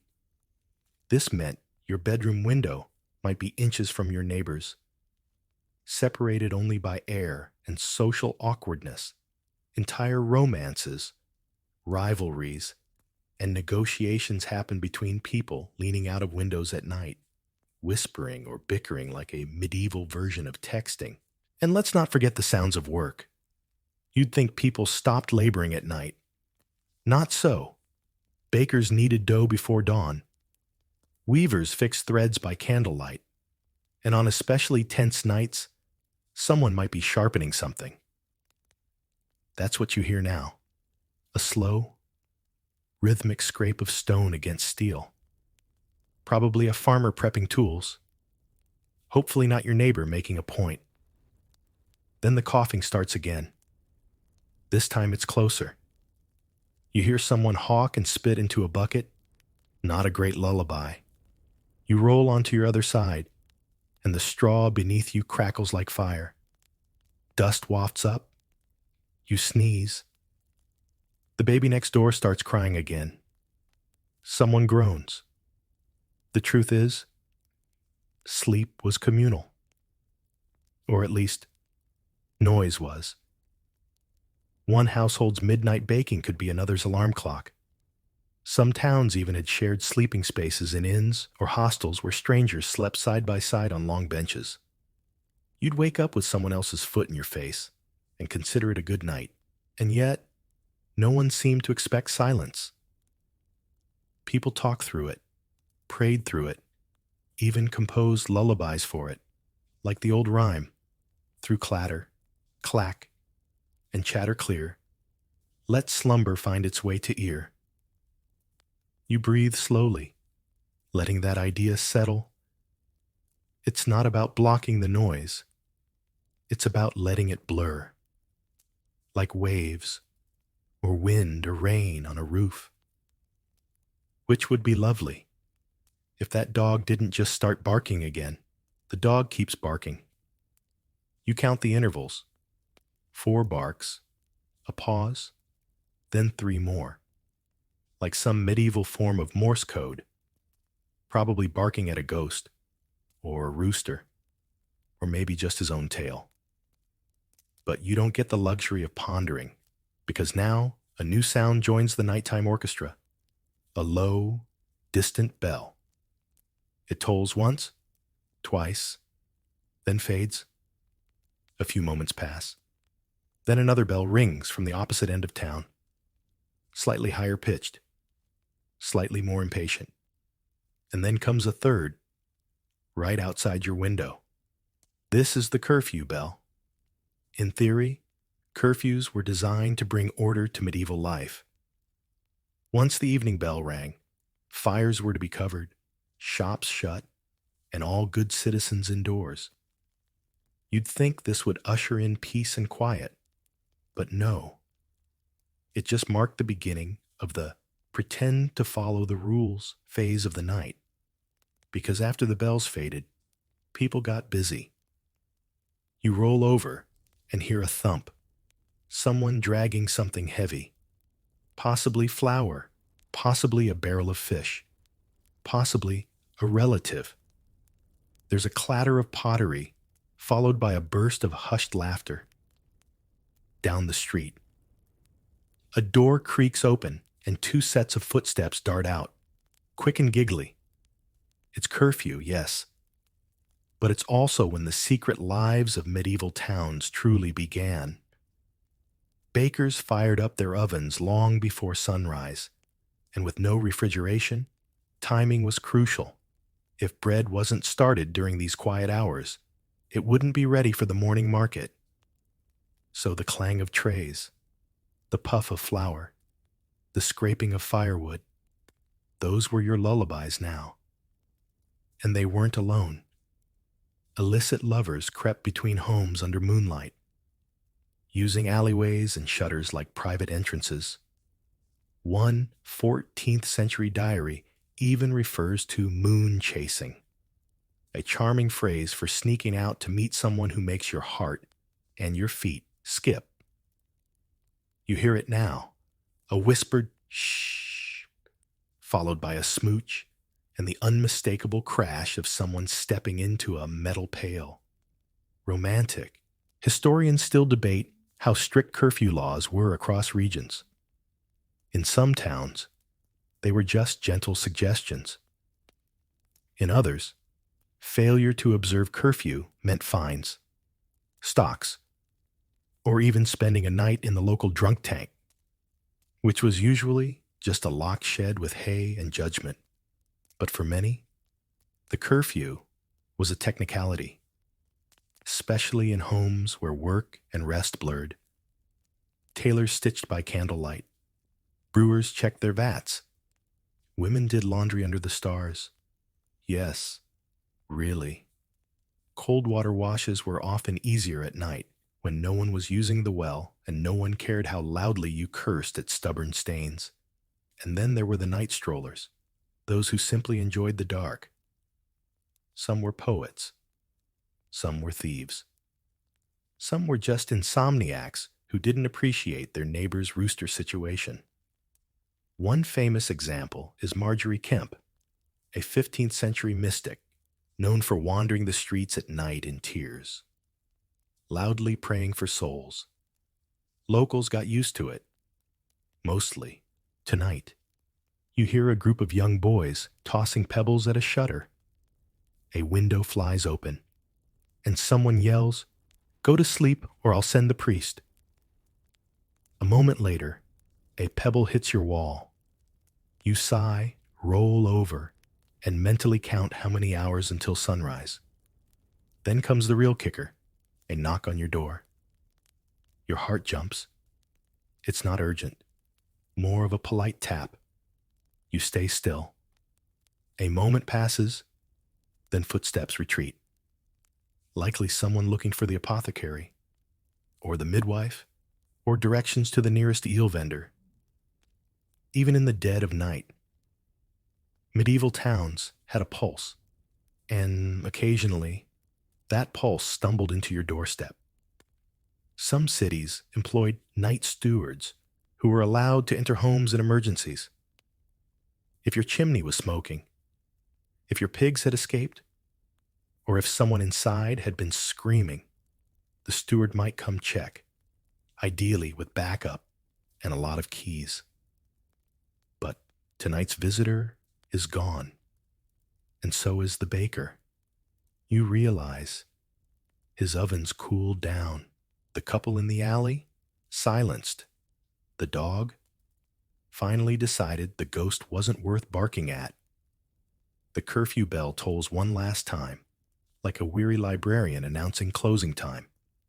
You almost believe you might sleep. Then someone nearby opens their window and yells, "Can we please shut up and let me dream about cabbages in peace?" A fair request. You manage a brief doze, maybe 15 minutes, maybe 5. Time gets slippery when you're wrapped in a wool blanket that smells faintly of cabbage and regret.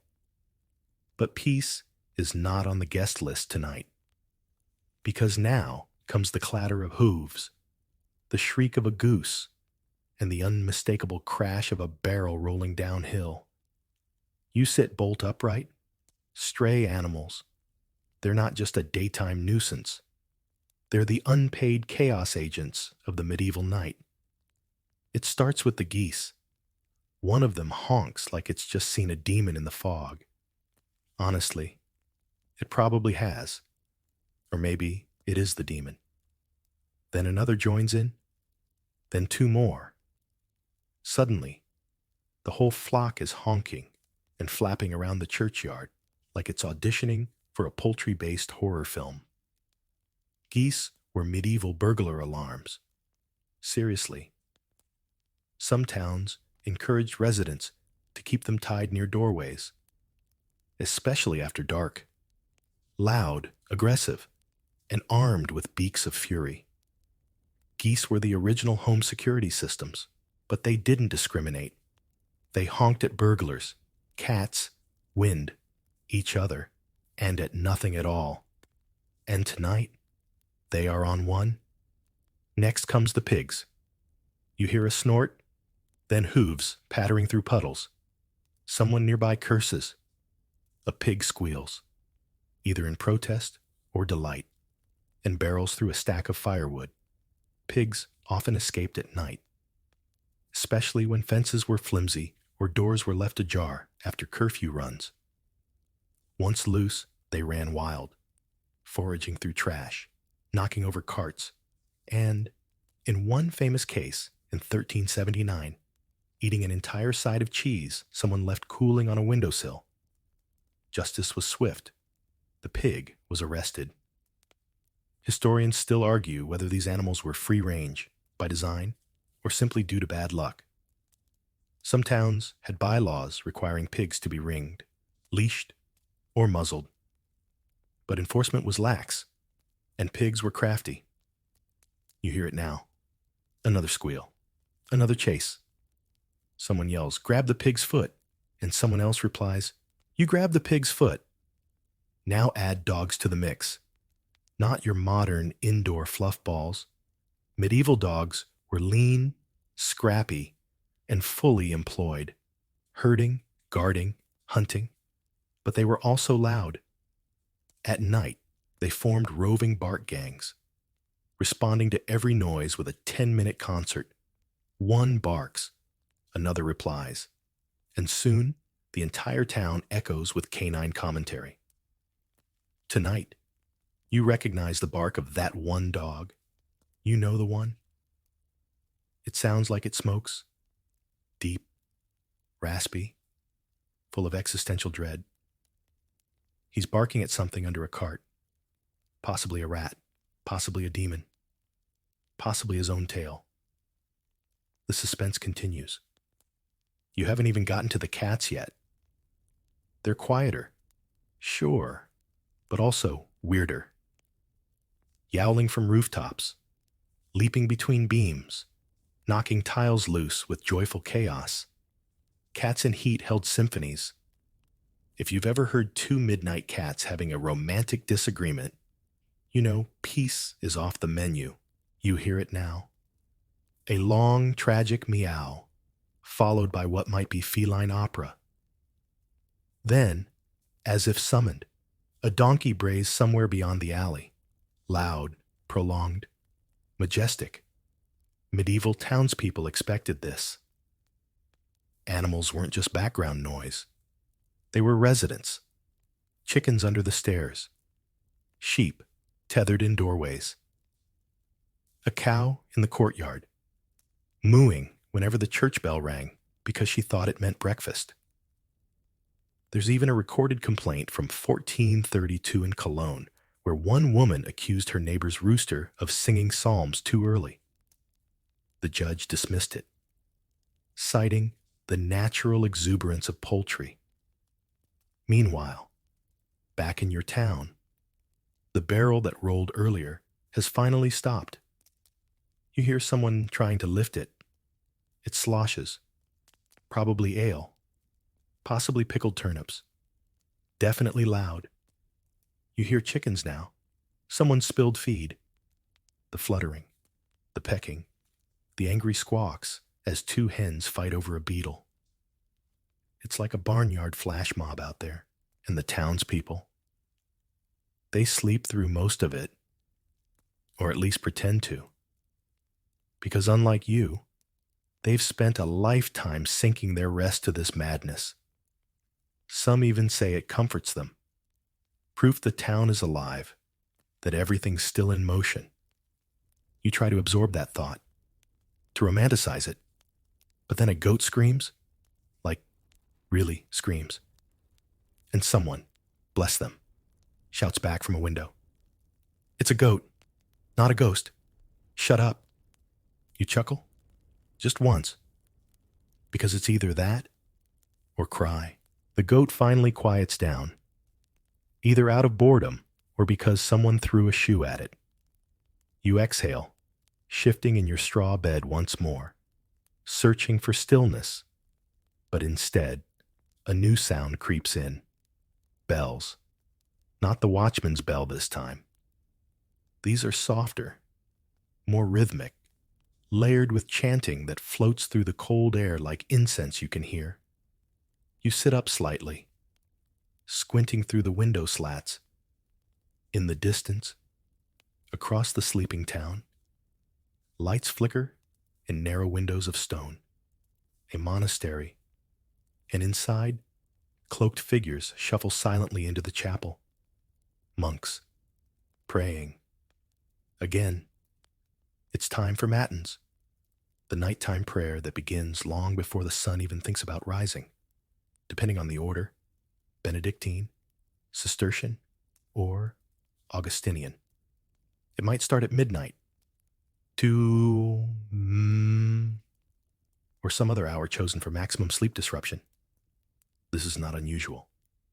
In fact, these bells and chants are as much a part of the medieval soundscape as pigs and ale. The divine office, as it's called, divided the monastic day into hours, 8 specific prayer times, some of which took place squarely in the middle of the night. And the townspeople, they heard it all. You listen now as the chanting begins in earnest. The Latin rolls slowly, rising and falling like breath. You can't understand the words, but the effect is oddly mesmerizing until a rooster mistakes it for a duet and screeches a reply. The spell breaks somewhere, a monk sighs. But the bells aren't just for monks. Some parish churches rang out prayers as well, calling pious citizens to join, or at least to remember to be pious in their beds. In some towns, bells tolled every quarter hour. Tiny ones, big ones.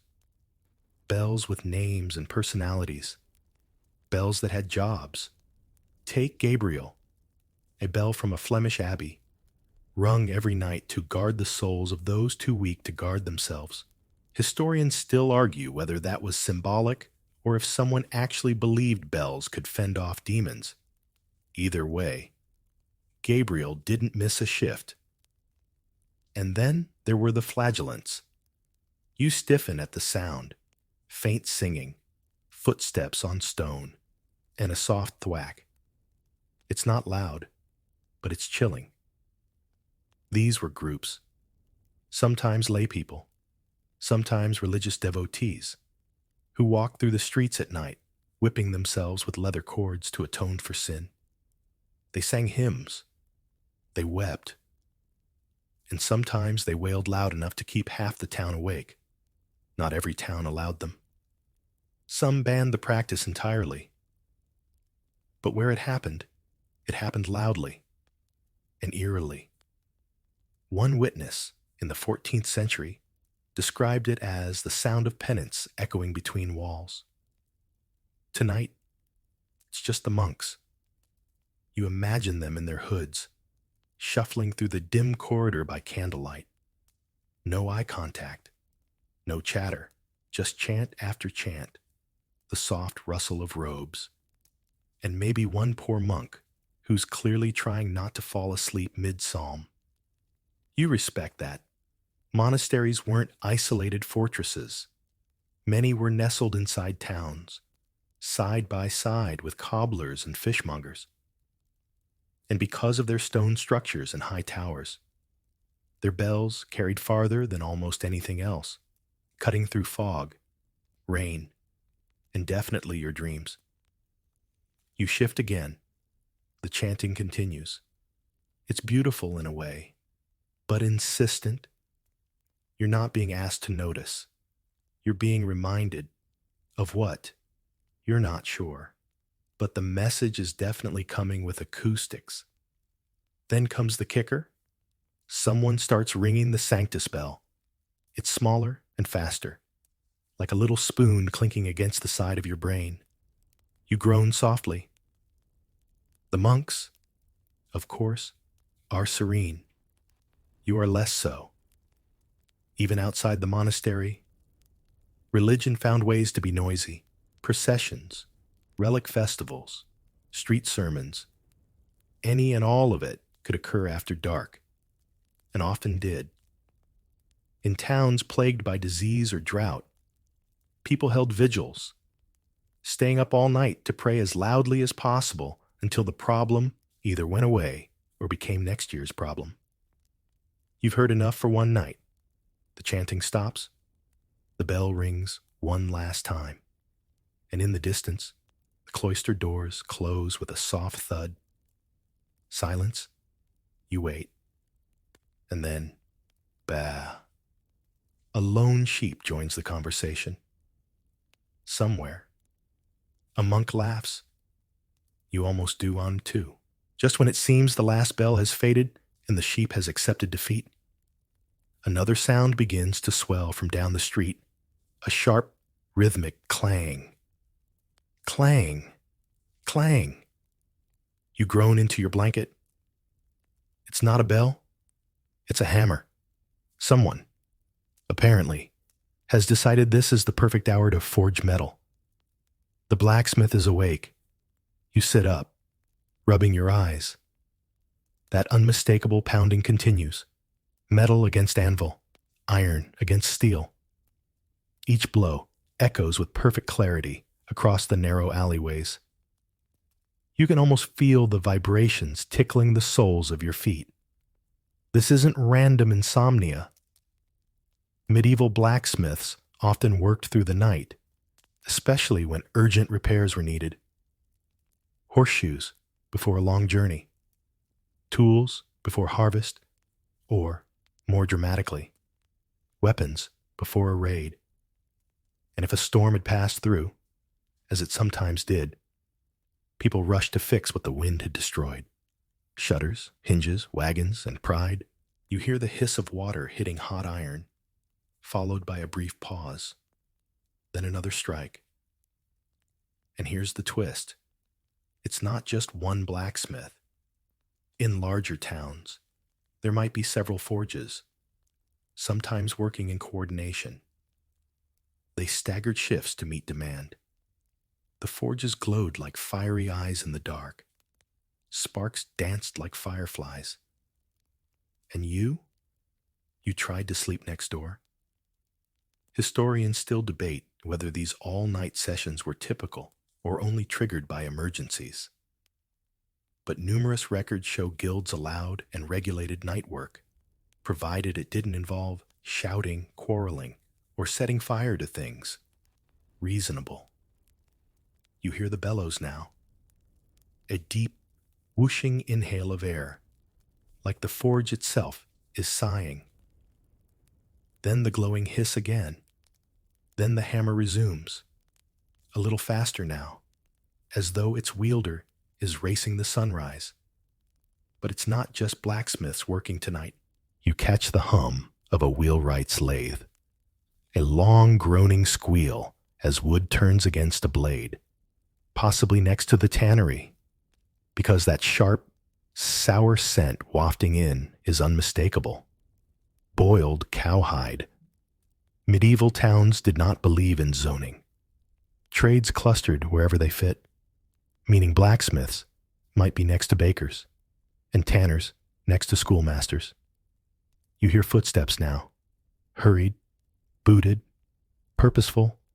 Someone's running, not in fear, in urgency. A customer. Perhaps they need a horseshoe, or a lantern bracket, or a replacement for that one hinge that always groans louder than the entire town council. You lie back again, listening to the rhythmic hammering. In any other context, it might feel soothing, but not when every strike is a reminder that medieval cities never truly slept. They just rearranged their chaos. And here's a quirky little fact. In some towns, night blacksmithing was forbidden during church feast weeks, not out of religious piety, but because the noise disrupted the monks' chanting schedule. One abbey in Wales reportedly bribed the local smiths with loaves of bread to cease thy hammering betwixt the hours of matins and lauds. Tonight, no such bread was offered. Then you hear something unexpected. Singing, not the drunken alehouse type. This is softer, low, steady. The blacksmith is singing to himself, a forge tune. Anvil lullaby. You strain to catch the words, but they're old and slurred. Still, there's a rhythm to it, syncing perfectly with his hammer strokes. It's peaceful, sort of, until someone drops a bucket. A loud clang, a startled yelp, and then, because it's tradition, a rooster crows in solidarity. You pull the blanket tighter. The forge keeps blazing. The hammer keeps ringing. And you, lucky soul, get to experience the true nighttime heartbeat of a working town, where sparks fly, water hisses, and sleep is merely something you dream about between clangs. You're not even surprised anymore. The blacksmith's hammer becomes a kind of lullaby. If lullabies were forged in fire and pounded into iron, just as your body begins to surrender to the rhythm, another new sound slithers in. It's softer, but far more haunting. Whispers, murmurs, quiet weeping. You sit up again, heart beating just a little faster. But this isn't ghostly. This is human, real. From the home across the alley, you hear voices praying, low, urgent, and quivering with emotion. Someone is dying. The medieval night wasn't just noisy with joy or work. It was filled with the raw sounds of mortality. Sickness didn't run on a schedule. Fevers surged after sunset. Coughs deepened in the cold. And death, in many homes, came silently, but not quietly. You hear the creak of a stool, then soft footsteps pacing. Someone knocks on a wooden surface 3 times, a signal, perhaps, to another room. Moments later, another door opens. You catch the muffled voice of a young woman. He's breathing, but slow. A baby cries, then hushes. Moments later, Another voice joins, a priest. He's arrived in the dark, summoned to perform last rites. No fanfare, no drama, just a short series of whispered Latin words, a vial of oil, and the hope that the soul of the sick will find peace before morning. This happened more than you might imagine. The lack of medicine, the dampness, the cold, the open sewage, the tightly packed houses, all meant that death was a frequent visitor, and often it came in the middle of the night. Historians still argue whether most deaths occurred at night, or if we simply remember them more vividly due to the atmosphere. One thing is certain: many households kept candles and holy water near the bedside, just in case. And prayers? Always ready. You lie back, staring at the ceiling. It feels intrusive to listen, but it's impossible not to. There's a certain reverence to it, though. A pause in the chaos, a gravity that silences even the goats and geese for a moment. You hear the soft clink of metal, the priest's cross or a censer, then a rustling of cloth, a brief cough, and more Latin murmured with tenderness, and still, the town moves. Another house, somewhere further down, bursts into hurried footsteps. Could be another illness. Could be childbirth. Yes, babies came at night too, often and loudly. If you weren't kept up by a dying neighbor, you might just be lulled awake by a brand new screamer greeting the world with healthy lungs and absolutely no volume control. You hear the crying begin, a different kind, new, strong, a baby's first breath, slicing through the dark. Someone laughs softly. A woman says, "He's got your ears." And the older voice, shaky and exhausted, answers, "Poor thing. Phone." So, here you are, half asleep, caught in the middle of a town that is simultaneously birthing and burying, and neither is quiet. Meanwhile, the priest next door concludes his prayers. You hear a door close, soft and final, not slammed, just accepted. And then another familiar voice murmurs something about putting on tea, or whatever the medieval version of tea was, warm ale with herbs. Maybe. Either way, life carries on, always. You shift again in bed. Somewhere beneath the mattress, something squeaks. Probably the mouse again. Let's not talk about that just yet. Outside, another door creaks open. Someone walks slowly into the street. You hear a sigh. The kind of sigh that says, "Well, there goes another one." But just as quickly, someone lights a candle in their window, not in mourning, not in fear, just to guide someone home, be it the priest, the neighbor, or something far less physical. You stare at that tiny dot of light, flickering gently against the wooden shutters.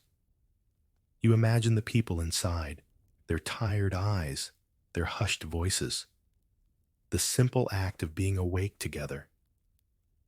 The town is quieter now, temporarily, reverently, but not for long. You close your eyes again, thinking that maybe, just maybe, the night is winding down, but the wind has other ideas. It starts with a faint whistle, high and thin, weaving its way through the beams in the roof above you. Then comes the creaking, long, groaning wooden sounds from the rafters, as if your house has suddenly developed arthritis. The shutters rattle like loose teeth. A draft snakes under the door and brushes against your ankles. You pull your blanket tighter. This is the sound of a leaky medieval house, doing its absolute best to keep nature out and failing admirably. Unlike modern homes with insulation, sealed windows, and central heating, Medieval houses were little more than glorified wind tunnels. A wattle and daub wall might stop a curious pig, but not the cold. Roofs leaked. Floors shifted. Gaps between planks acted like invitation slots for every gust, howl, and drizzle. You hear the distinctive flap of someone's thatch roof lifting slightly, like a poorly secured toupee. Then a loud whap as it slaps back into place, followed by a curse from somewhere above. Apparently, your upstairs neighbor has just been reacquainted with the joys of rainwater and bad craftsmanship. And the wind? It doesn't howl. It howls with character. It moans, sighs, whimpers, and occasionally rattles doors like an impatient visitor. One gust hits the window with such force, the latch pops. You reach out, fingers numb, and press it closed again. It doesn't stay. Of course not. Historians still debate whether medieval people simply got used to this, or if they all walked around with permanent colds. Either way, most homes were drafty, and cozy was more of a wish than a state of being. You pull the blanket tighter still.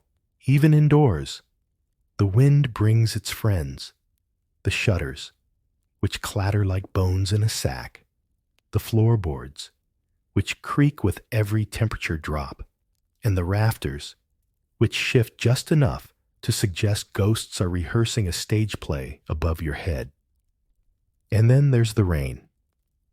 You hear it begin with a soft pock pock pock against the window, then a little faster, then more insistently, like the sky itself has decided to join the nightly noise competition.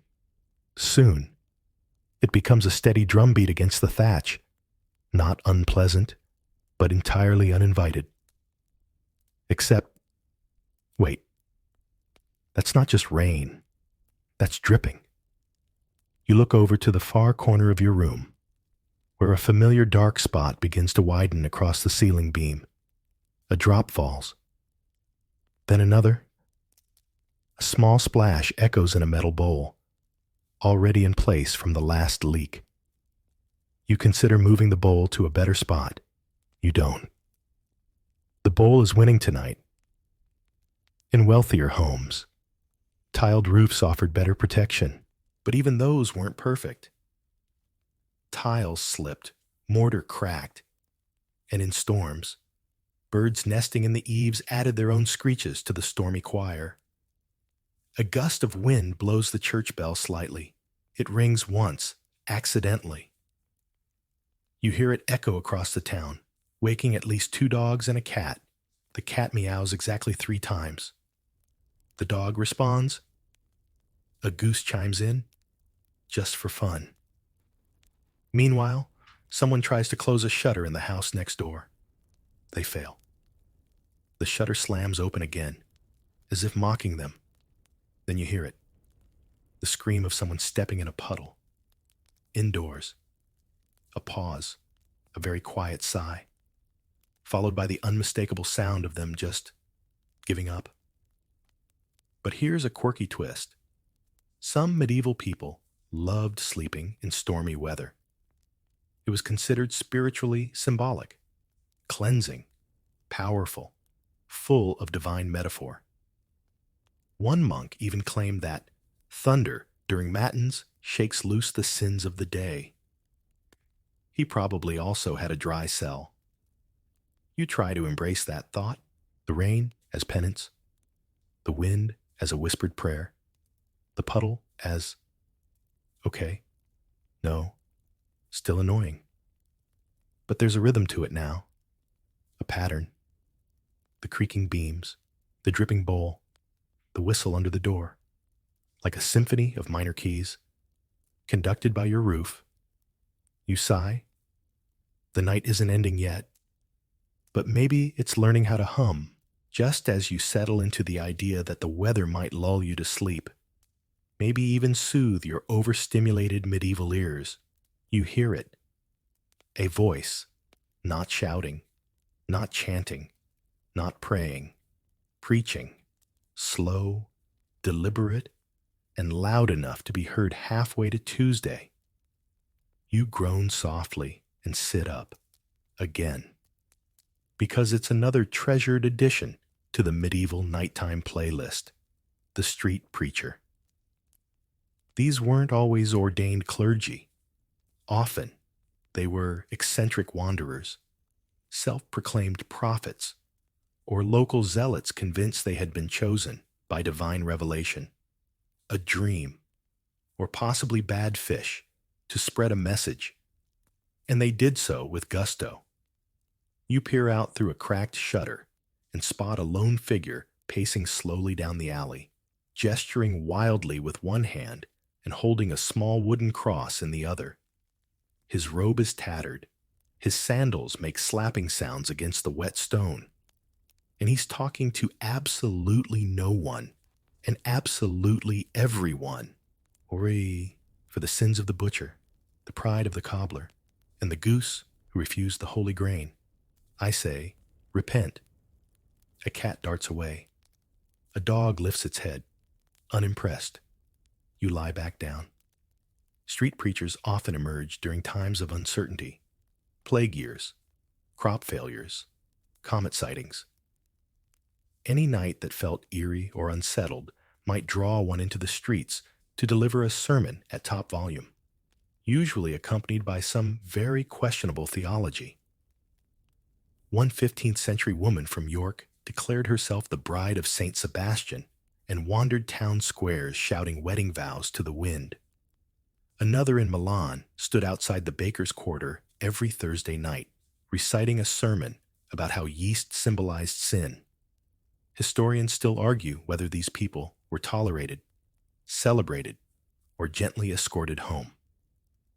The answer is likely yes to all three, but sometimes they drew crowds, which meant more noise. You hear it now, 2 or 3 people in the distance clapping slowly, maybe in mockery, maybe in awe. One calls out, "Preach on, brother," and someone else immediately responds, "Go to bed, all of you." You almost cheer, and yet there's something oddly poetic about it. The night preacher's voice rises and falls, echoing off timber beams and cobbled walls. He warns of judgment, but also of redemption, of bread rising as a metaphor for the soul, again with the yeast, of frogs being angels in disguise. You stop listening to the words. The sound itself becomes the message. And then, another voice joins in. Not agreement, debate. It's an old woman, 2 houses down, yelling her own sermon from her window. Something about how God wouldn't let people like him borrow sacred ideas. He yells back. She shouts louder. Someone throws a turnip. Not metaphorical, an actual turnip. You sigh. This could go on for hours. There were even professional night criers in some towns. Not quite preachers, not quite newsboys, who shouted updates about royal births, local marriages, or dramatic goose thefts. In some cities, these criers had bells, drums, or tiny gongs to make sure no one missed the latest declaration. Perfect if you wanted gossip. Less perfect if you wanted to sleep. The preacher's voice begins to fade now. Either he's moved on to another street or finally accepted divine rest. You hope it's the second, but the echoes linger. You close your eyes and imagine him wandering into the fog, still declaring the fall of sausage vendors who open on feast days, still clutching his little wooden cross like a compass pointed straight at redemption. Eventually, silence returns. You're not sure how long it lasts, but in medieval timekeeping, even silence seems to creak. Silence settles once again, like a thin quilt draped clumsily over the town. You don't dare move. Maybe, just maybe, this is it. The part where everything finally quiets and sleep rolls in like morning fog. And then you hear it. Scurrying. Tiny claws tapping across wood. A rustle in the straw. A faint squeak. Then another. Then a skittering blur across your foot. You freeze. Welcome to the final frontier of medieval nighttime soundscapes. Rats. And their smaller but equally annoying friends. Mice. Beetles. Crickets. And whatever that weird shiny thing in the corner might be. Don't look at it. Just don't. The average medieval home, with its warm hearths, exposed beams, and generous offerings of crumbs, was basically a 5-star rodent resort. Floors were made of packed earth or creaky planks, and straw, used as bedding, flooring, stuffing, and occasionally snack material, covered everything. If you were lucky, the rodents kept to their side of the room. If not, they introduced themselves. You hear a faint thump in the wall. A rat? A squirrel? A disgruntled pigeon who lost its way during a roof dive? Hard to say. All you know is that it's alive, it's nearby, and it's very interested in the biscuit you hid under your pillow for emergencies. Historians still debate just how rodent-infested medieval towns really were. But given the abundance of open food, hay, and waste, it's fair to say that the local mouse population was doing just fine. And these weren't silent guests. Oh no.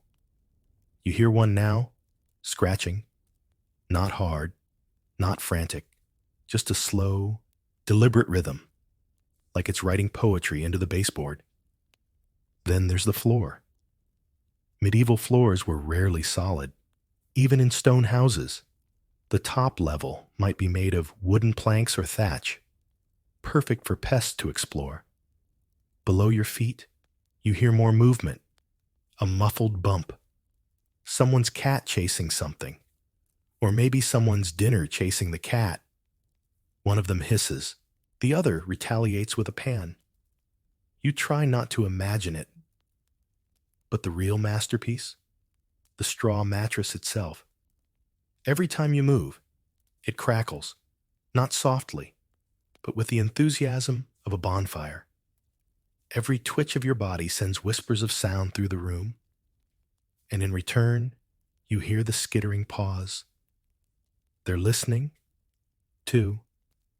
A tense standoff between you and creatures small enough to fit inside your slipper. You wonder if they're judging you. They probably are. And if you're lucky enough to own a 4-poster bed with curtains, congratulations. You now have an elevated rat observation platform. Historical records mention rats climbing up ropes, curtains, and furniture legs to explore the luxurious upper reaches of a chamber. One noblewoman in 1443 famously kept a ferret in her bedchamber to discourage curious rodents. It worked, except when the ferret got bored and chased her mate instead. A quirkier medieval solution? Scatter mint or lavender under the straw. Supposedly, the scent repelled pests. More likely, it just made the rats feel like they were scampering through a fancy garden. You hear a beetle now. A dry, whirring noise near the wall. Not as scary, just loud and very determined. Probably chasing the same crumb the mouse found earlier. They'll duel over it, gladiator style. You are merely a spectator. And then, just as you think the party might wind down, a rat sneezes. Yes, you heard that right. A high-pitched, squeaky little chew from somewhere near the base of the wall. You'd feel bad for it if you weren't so exhausted. Still, there's something oddly comforting about the idea that everyone's awake together, human and animal, shuffling, scratching, nesting, surviving. The house feels alive, loud, mildly unsanitary, but alive. You close your eyes again, resigned to this reality. A rat thumps somewhere near your boots. A cricket starts up a chirp from the hearthstones. A spider tiptoes across the beam overhead, probably silently, thankfully. And the beetle, still winning. You sink deeper into your lumpy bed, just you. And a small, extremely ambitious rodent community, riding out the night together. You lie still, half asleep, half expecting the next noise to be something noble. A knight's trumpet, perhaps, or the flap of angelic wings finally here to deliver you from this medieval cacophony. Instead, what reaches your ears is a lute. A lute not gently plucked inside a castle by a poet with flowing sleeves and tragic cheekbones, but strummed enthusiastically and slightly off-key by someone who has clearly had more mead than musical training. And then, drums. Someone somewhere is throwing a party. It's not even a proper house from the sound of it. Likely an open courtyard, maybe under a canopy of canvas. Torches lit, barrels rolling, voices rising. You recognize the raucous melody of a dance tune. Fast, repetitive, designed less for artistic merit and more for stomping feet and swinging limbs. Because tonight, of all nights, is clearly a festival. This wasn't rare. In the Middle Ages, people found nearly every excuse to throw a party. Saints' feast days, solstices, marriages, harvests, first snows, successful pig births. If something could be danced to, it would be. And the music, not subtle, fiddles, drums, sham pipes, which sound like a goose having a panic attack inside a trumpet. And then, of course, the singing, gloriously, unabashedly out of tune, with harmonies chosen by whim rather than scale. One woman belts out a love song to a blacksmith. The blacksmith replies with a hiccup and a verse about how his hammer's not the only thing that strikes hot. A child joins in with a tambourine made of a goat bladder and some bells. You roll your eyes, but you're smiling. The laughter bubbles up, loud and real, and you hear mugs clinking, dancers stomping. Someone calls for another jug, and someone else calls for silence to tell a joke, only to be immediately shushed by absolutely no one. Historians still debate the full structure of these night-long festivals, especially in peasant communities. Some claim they were informal, chaotic, and deeply joyful. Others insist there were rituals, symbolic dances, verses passed down. Old men assigned the sacred duty of falling asleep mid-toast. In any case, you're hearing one now. Firecrackers were still centuries off, but bonfires served a similar purpose, crackling, sparking, occasionally collapsing and sending someone leaping backward with a yelp and a slightly singed beard. And yes, you can smell it. The smoke drifting into your room, charred wood, herbs, and meat on the spit. Your stomach growls in betrayal. Somewhere nearby, a reveler belts out an ode to sausages. It's catchy. The strange thing is, many of these parties lasted until dawn. People danced themselves to blisters, passed out in hay carts, or greeted sunrise with muddy boots and stories they definitely forget on purpose. A common custom during midsummer festivals involved jumping over fires, supposedly to chase away evil spirits. What it mostly chased away was dignity. But these weren't just drunken sprees. They were community glue, a loud, chaotic bonding ritual where grief, joy, gossip, and garlic breath blended freely under the stars.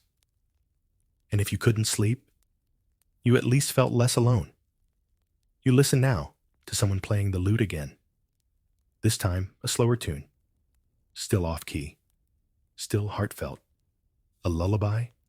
Maybe. A love song? Possibly. A spontaneous invention? Almost certainly.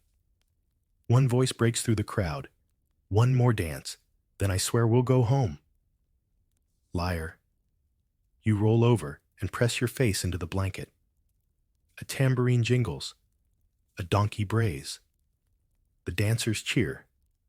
And somewhere in the blur, you finally begin to accept the noise. Not as a disruption, but as proof that life here, in all its messy glory, never really stops. Not even for sleep.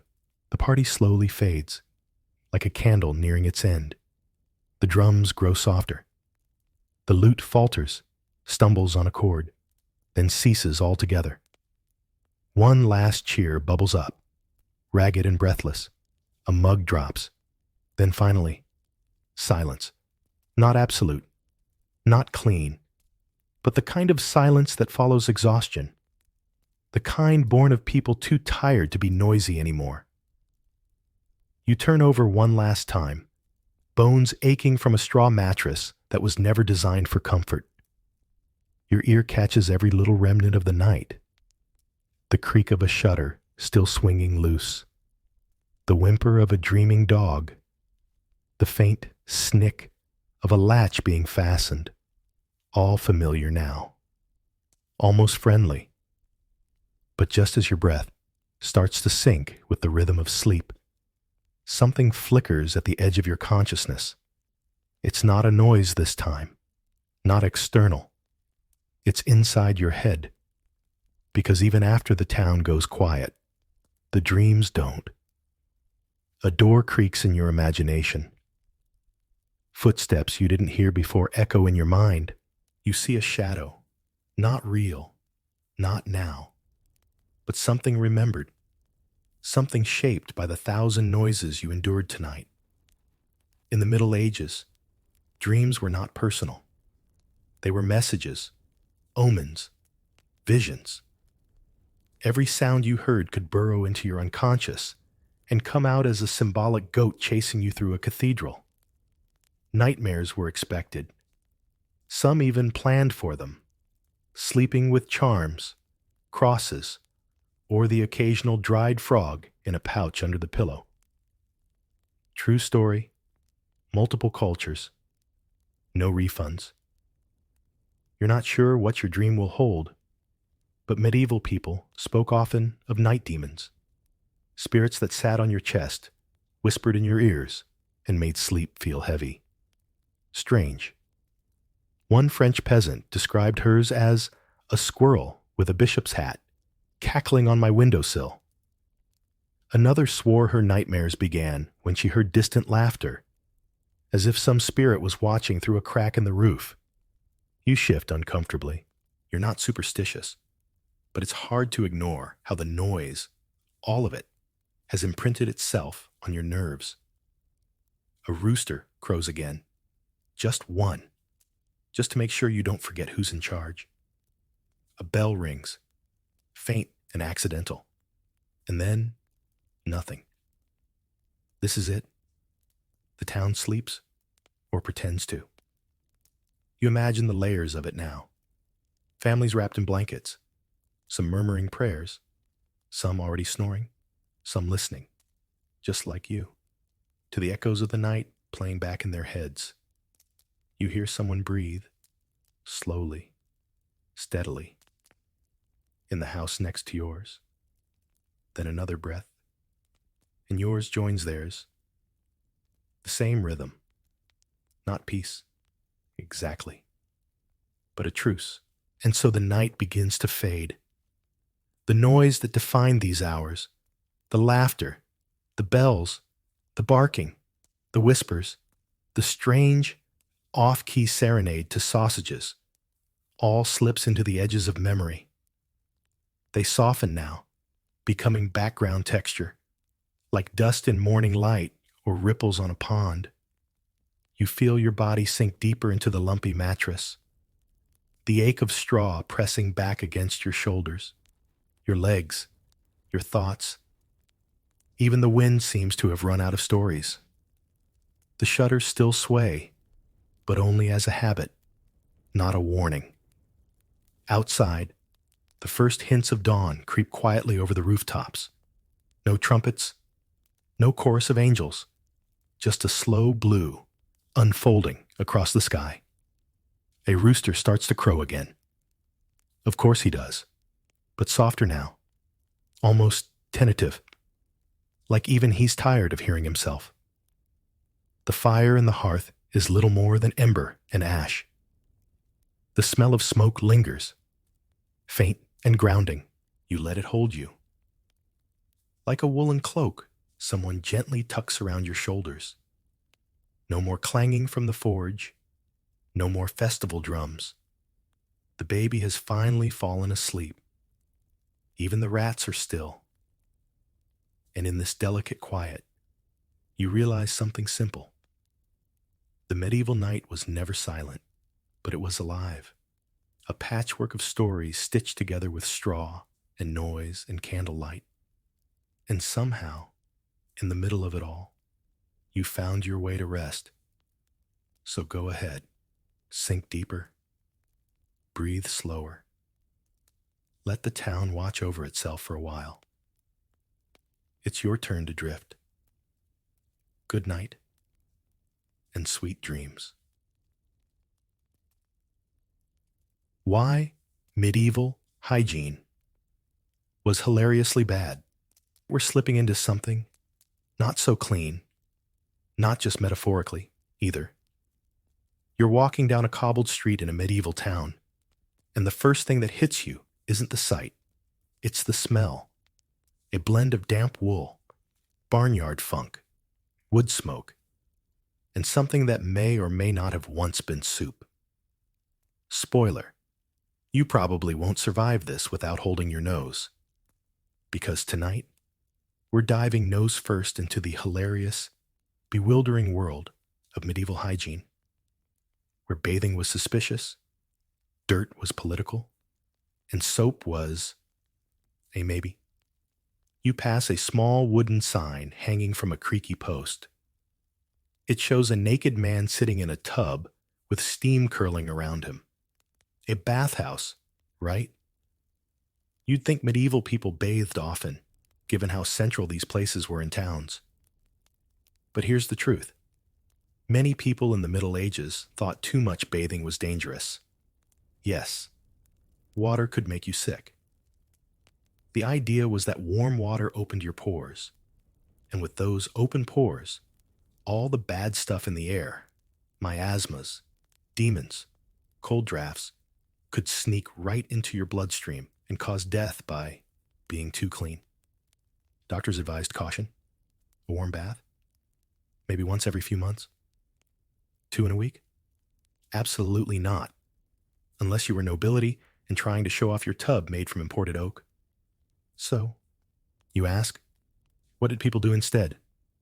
Well, they sweat a lot, and then they covered it up with layers of linen shirts, herbal sachets, and the occasional bucket of rose water to the face. Practical? No. But it did smell better than the alternative. This doesn't mean no one bathed ever. Bathing culture actually flourished at certain points, especially in early medieval Islamic cities and parts of southern Europe. But in colder northern towns, suspicions about hot water, especially shared water, persisted. Still, there were exceptions. Monasteries often had regulated bathing schedules. Some monks even got a bath every 4 weeks, whether they needed it or not. How generous. And then there were those folks who did bathe, but in wildly unhelpful ways. One physician recommended bathing the feet in wine, the hands in milk, and the face in crushed strawberries. You'd smell like dessert, sure, but clean? That's debatable. Historians still argue whether these fears about water were universally held or just more common among the upper classes who could afford to worry. Peasants, meanwhile, bathed in rivers when they could, especially in summer. Cold, dirty water was still water.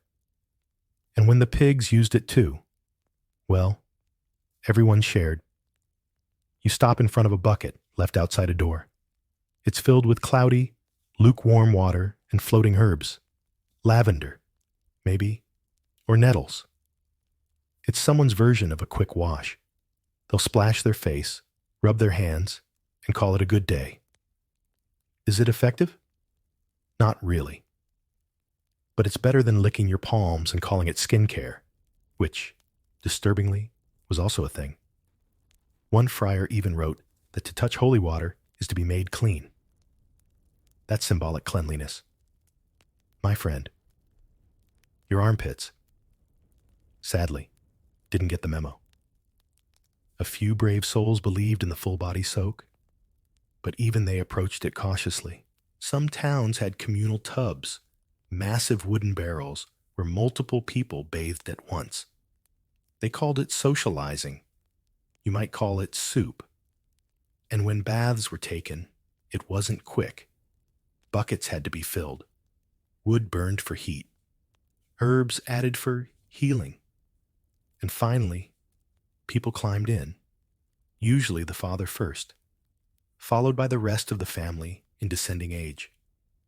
Yes, that's where the phrase, "don't throw the baby out with the bathwater," comes from. You picture it now. A murky tub, 7 people, 1 rubber duck. Okay, not really. And an exhausted mother trying to pretend this is relaxing. As you keep walking, you pass a merchant bragging about how he bathes every full moon. His friend nods approvingly, clearly impressed. You try not to gag. Still, there's a silver lining. Eventually, the plague helped people take hygiene more seriously. But that's many years and many unfortunate smells ahead. For now, you wrinkle your nose. Take a step back from the suspicious bucket and keep walking. The air is dense, and the next bath is weeks away. You turn a corner, following the faint sound of splashing and echoing laughter. Steam curls out from beneath a low door, its hinges creaking like a bored goose as it swings inward. Welcome to the public bathhouse, the medieval version of a wellness spa. If spas served soup and rumors, inside, the room is warm, damp, and chaotic. People are everywhere, half-dressed, fully naked, wrapped in linen sheets, or sitting thigh-deep in murky tubs. The air smells like a cocktail of boiled herbs, old wood, wet wool, and optimism. You try to find a quiet corner, but this place is anything but soothing.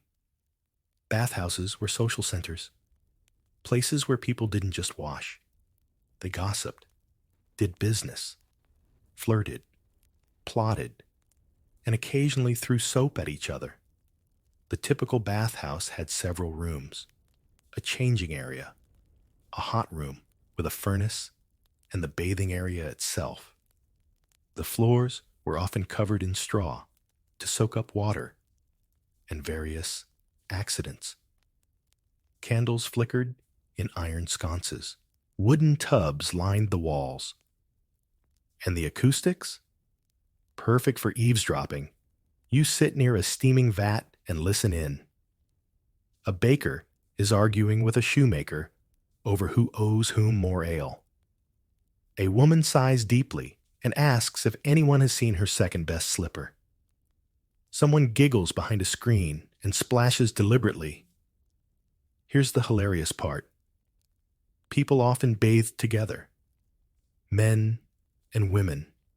Not always, not everywhere, and not without some rules, but still enough to alarm any time traveler from the 19th century. In many towns, mixed gender bathing was normal.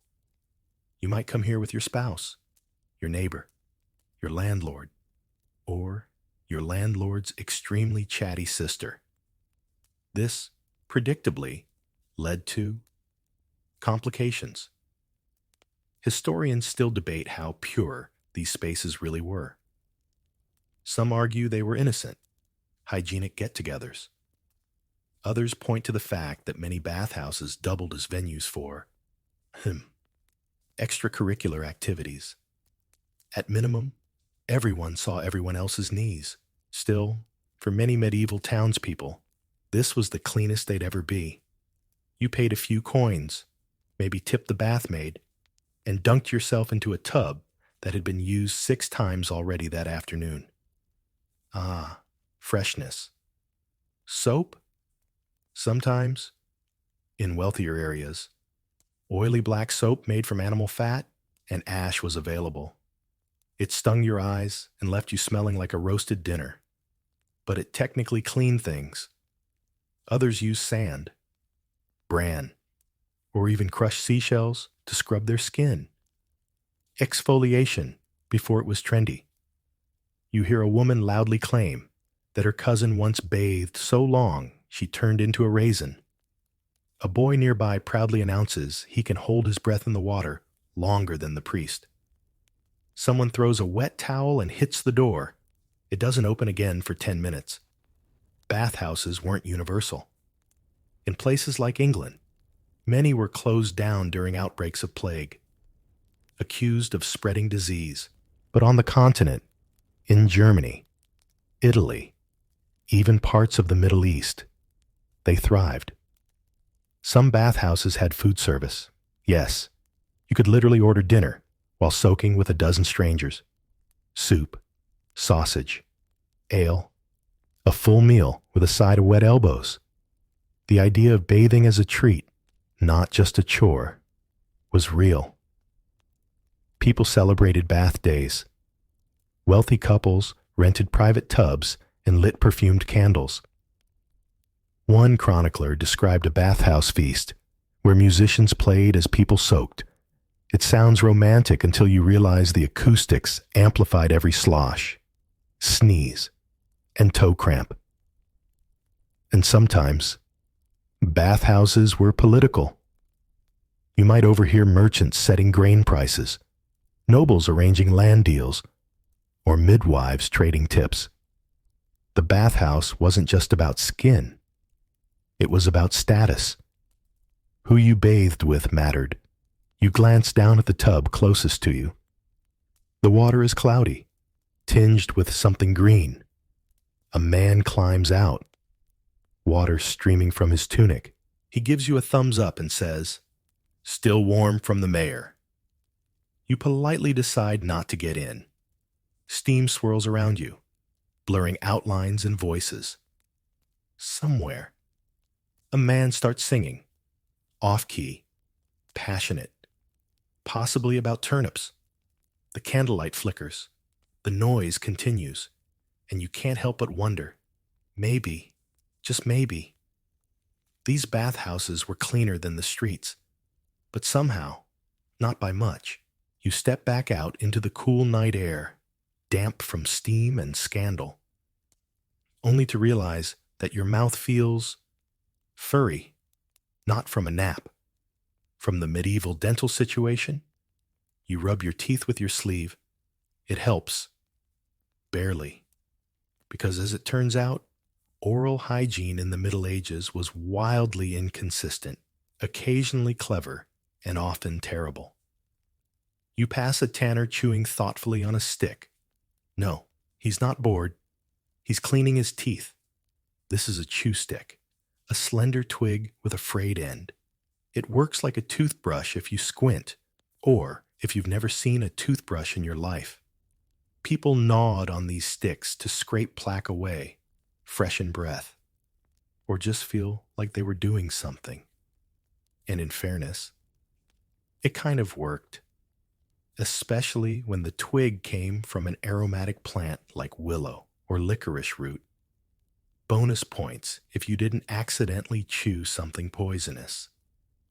Next to him, A barmaid swishes a mixture in her mouth: water, salt, vinegar, and, yes, ashes, toothpaste, medieval style, occasionally enhanced with crushed herbs, burnt bones, or, my personal favorite, powdered cuttlefish. You grimace, and rightly so. Despite all this, it's worth noting that medieval people weren't universally toothless goblins.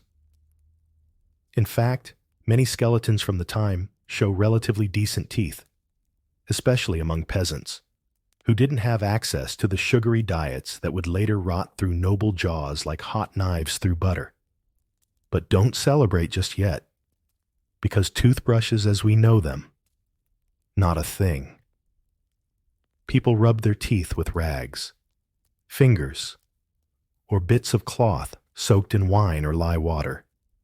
One physician advised using rough wool to polish your molars until they shine like bishop's brass, which raises more questions than it answers. You pass a merchant loudly explaining to his son that toothworms cause cavities. Yes, toothworms, a persistent medieval belief. If your tooth hurt, it wasn't rot. It was a tiny, wriggling worm living inside your molar, gnawing away like it had rented the place. Treatments ranged from oil of cloves to drilling out the worm with a red-hot metal probe. Dentistry, not for the faint of heart or breath. Historians still argue whether this belief came from observing tiny nerve fibers or from sheer imagination, but it was common across Europe and Asia for centuries. Some folk remedies even claimed you could lure the worm out with sweet herbs. Sounds lovely, doesn't it? Like coaxing a pet snake out of a sock drawer. You duck under a wooden awning just as someone nearby spits. It's a thick, syrupy sound. Chewed herbs? Tobacco-like powder? Probably part of some tooth-strengthening routine, or just a habit. The streets are littered with flecks of mint, fennel seed, and the occasional mysterious pellet. And then there's breath. You overhear a knight boasting that he's kissed 3 maidens this week without complaints. His squire politely doesn't comment. The truth is, bad breath was expected. People used parsley, cloves, or dried citrus peels as breath fresheners. But these were short-term solutions in a world where people might only rinse their mouths twice a season. There were exceptions, though. Monks in some orders were required to rinse daily with cold water as part of spiritual discipline, and wealthy nobles imported exotic mouthwashes from the Middle East, made of rosewater and myrrh. One 14th century French queen allegedly had a personal mouth-wiping servant. Their job? Make sure she never had parsley in her smile, a high honor. As you keep walking, you spot a sign shaped like a molar. A barber-surgeon's shop. Time to talk dentistry. Barber surgeons didn't just cut hair, they pulled teeth, loudly, with forceps, fingers, or whatever tool was at hand. No anesthesia. Maybe a sip of wine. Maybe a prayer. Often followed by a scream that echoed 3 parishes over. Inside, you can just make out a man cradling his jaw while someone sharpens iron tongs. A helpful assistant dumps used cloths into a barrel. You back away slowly. And yet, despite it all, some people were genuinely proud of their teeth.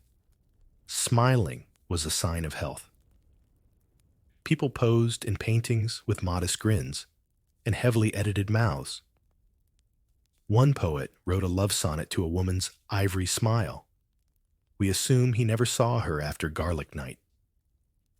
As you duck into a quieter lane, a child offers you a chew stick. You accept it politely, give it a few tentative chews, and realize it tastes like bark, because it is bark. Still, there's something satisfying about it. Primitive, yes, but oddly soothing. And that, perhaps, is medieval dental care in a nutshell. Part ritual, part rumor, part random chewing, and a whole lot of hope. You walk on, still chewing your borrowed twig, and your thoughts drift upward to your scalp. Not metaphorically. You reach up and scratch. It's not itchy. But after hearing stories about medieval hair care, you can't help yourself. Because let's be honest, hair in the Middle Ages was rarely truly clean. That doesn't mean people didn't try. You spot a woman sitting by the well, carefully combing her long braids with a narrow bone-handled comb. Her motions are slow, deliberate, and if you look closely, a little intense. She's not just styling, she's hunting. Because one of the biggest reasons to comb your hair back then was to catch lice. And she's not alone. You see a man doing the same with his beard, flicking something off his sleeve with mild annoyance. Kids in the alley are lined up while an older woman, probably a grandmother, or the local lice wrangler, picks through their hair like a determined archaeologist. This wasn't unusual. In fact, it was routine. Entire evenings were spent delousing as a family bonding activity. You'd sit in front of the hearth, drink something warm, and dig through each other's follicles like loving little monkeys.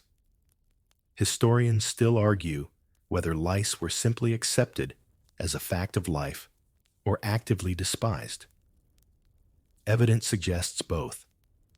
There were curses written specifically against lice, but also cute folk rhymes children chanted while picking them off. And then there was the butter trick.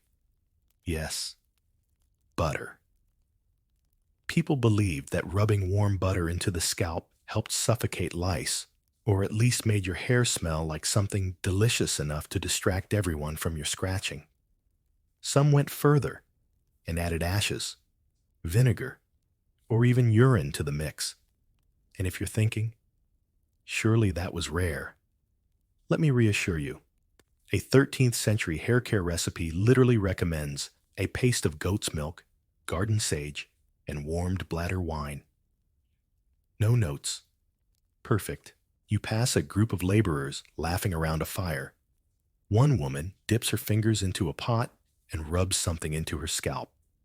It's dark and glistening. Soap? Oil? Nope. Animal fat. It was used to add shine, fight frizz, and help style hair into elaborate buns and braids. And it worked. But with the small drawback of attracting flies. Washing hair was complicated. Water wasn't always available, especially warm water. And since too much washing was thought to weaken the body, remember those open pores. Most folks opted to clean their hair every few weeks, maybe once a month if they were lucky, rich, or itchy enough. One traveler recorded seeing women wash their hair in wine. Another watched a nobleman comb his with a mixture of rosemary and boiled goose fat. Effectiveness? Unclear. Smell? Let's just say it lingered. Head coverings also played a role. Women covered their hair not only for modesty, but for practical cleanliness. Linen veils, coif, wimples, they all kept dust, soot, and accidental pigeon droppings out of your locks. For men, hoods and caps did the same, though often at the cost of building up sweat and, you guessed it, more lice.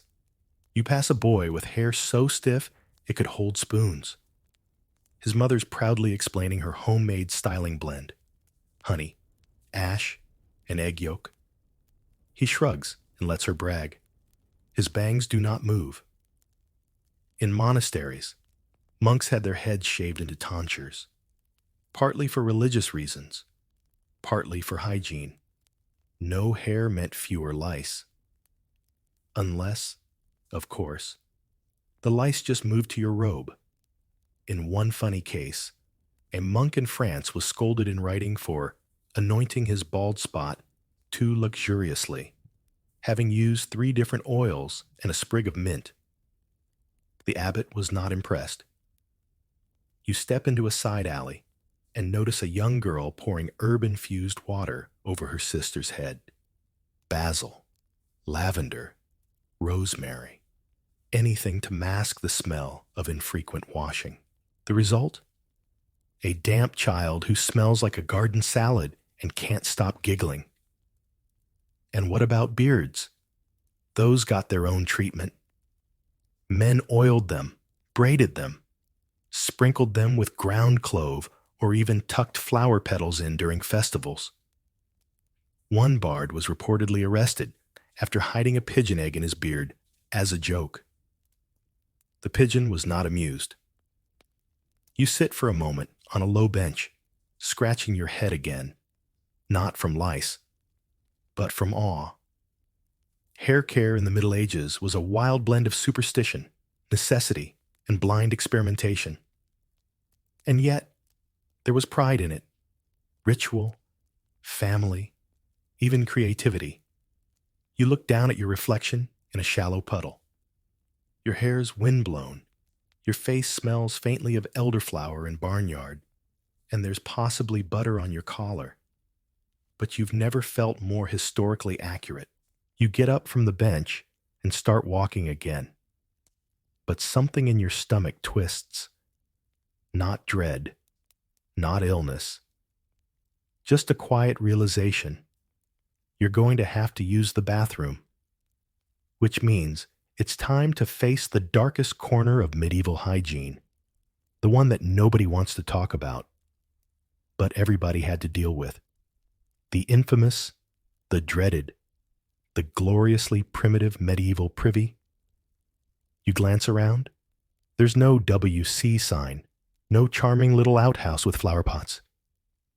Instead, you find a narrow passageway that ends in a rickety wooden door. The air is earthy. You open it slowly, cautiously, as though expecting something to leap out and hiss. And there it is, a raised wooden platform with a hole in it. Below the hole, a pit, a very dark pit, a deep, unholy cavern that's seen things, smelled things, been things. Welcome to the latrine. This is the standard medieval toilet. No flush, no seat, just hope. You step inside and immediately understand why medieval people did their business fast. The stench could peel paint. If there were paint, which there isn't, just damp stone, slippery straw, and a helpful wooden stick someone's left behind. Don't ask. But surprisingly, these latrines were not entirely random.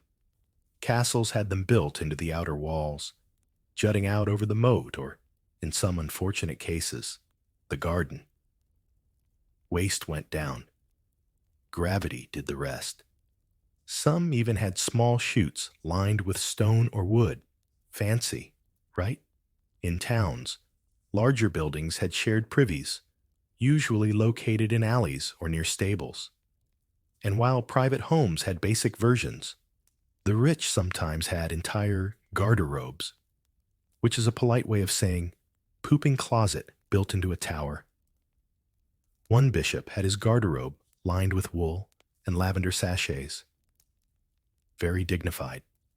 Probably didn't help. You crouch down to examine the structure. There's a spider. Of course there is, and a faded message carved into the wood. Beware the night wind. Charming. Some castle latrines even had double seaters, so 2 people could go at once. Couples, friends, enemies with synchronized bowels. Unclear. But the concept of privacy in medieval sanitation was, how to put this gently, non-existent. In monasteries, communal latrines were attached to dormitories, sometimes built over streams. The idea was that flowing water would flush the waste. Technically clever, smelled terrible. But hey, innovation. Historians still debate how often these pits were cleaned out. Some say once a year. Others say only when the pit overflowed and someone screamed. Either way, the job of cleaning them out was one of the worst possible gigs in medieval society. Meet the gong farmer. This poor soul, often paid quite well, ironically, was responsible for digging out the contents of cesspits and transporting the material to dumping grounds outside town, usually at night, often barefoot. Let that visual sit with you a moment. You step back from the latrine, giving it a respectful nod, as if to say, "Thank you for your service." And you keep walking. The funny thing? For all their awfulness, medieval people were aware of the need for sanitation. Some towns passed ordinances about where privies could be built. Others fined residents for letting waste flow into the streets. Did people listen? Rarely. But the effort was there. And then there's the rural option. No latrine? No problem. Just head to the woods, bring a stick, watch for nettles, and hope the goat doesn't follow you. Children, of course, learned early. There were songs. Yes, really. One French folk rhyme advises toddlers: squat like a frog, not near the dog, and always face the fog. Wisdom for the ages. You pass a tavern where two men are debating the best places to relieve oneself without being spotted. A third chimes in, behind the bakers, but not near the rye. Everyone laughs. You don't ask why? And then you spot a bucket, discreetly placed near a door. Ah, yes, the chamber pot. But that's a whole new chapter. For now, you step carefully back into the main street, breathing deeply, but not too deeply, and thanking the modern world for flush toilets. The medieval world had many charms. The privy was not one of them. You barely make it a few steps before your boot catches something round, metallic, and faintly sloshy. It rolls a little, wobbles, then tips. You freeze. A chamber pot, recently used, possibly by someone with a very optimistic sense of trajectory. And right above you, a window creaks open. You look up. You shouldn't, but you do. A woman leans out, pot in hand. She glances left, glances right, yells, "Gardy-loo," at full volume, and lets it fly. You jump backward, just in time. The pot's contents hit the cobblestones with a spectacular splash. Somewhere nearby, a dog yelps, a man curses, and the town, predictably, carries on as if nothing happened. Welcome to the glamorous world of chamber pots and flying filth. In a town with few, if any, indoor plumbing systems, this was standard practice. After dark, or even during the day if you were feeling bold, residents would empty their pots straight out the window into the street below. And they did it with style. A shout, a toss, and sometimes a prayer. Gardy-loo comes from the French gardes l'eau, meaning watch out for the water, except it was rarely water, more of a stew. You glance down at your boots, grateful that this time the medieval gods have spared you, but it's a near miss. Chamber pots were used by everyone: peasants, nobles, monks, merchants, children, guests, lovers, goats, okay, not goats, tucked under beds, hidden behind curtains, perched in corners. They were as essential as spoons. Some were plain clay. Others were ornately painted. One nobleman had his initials engraved on his in silver. Priorities. The real question, though, was always, where does it go? And the answer? Anywhere you could get away with.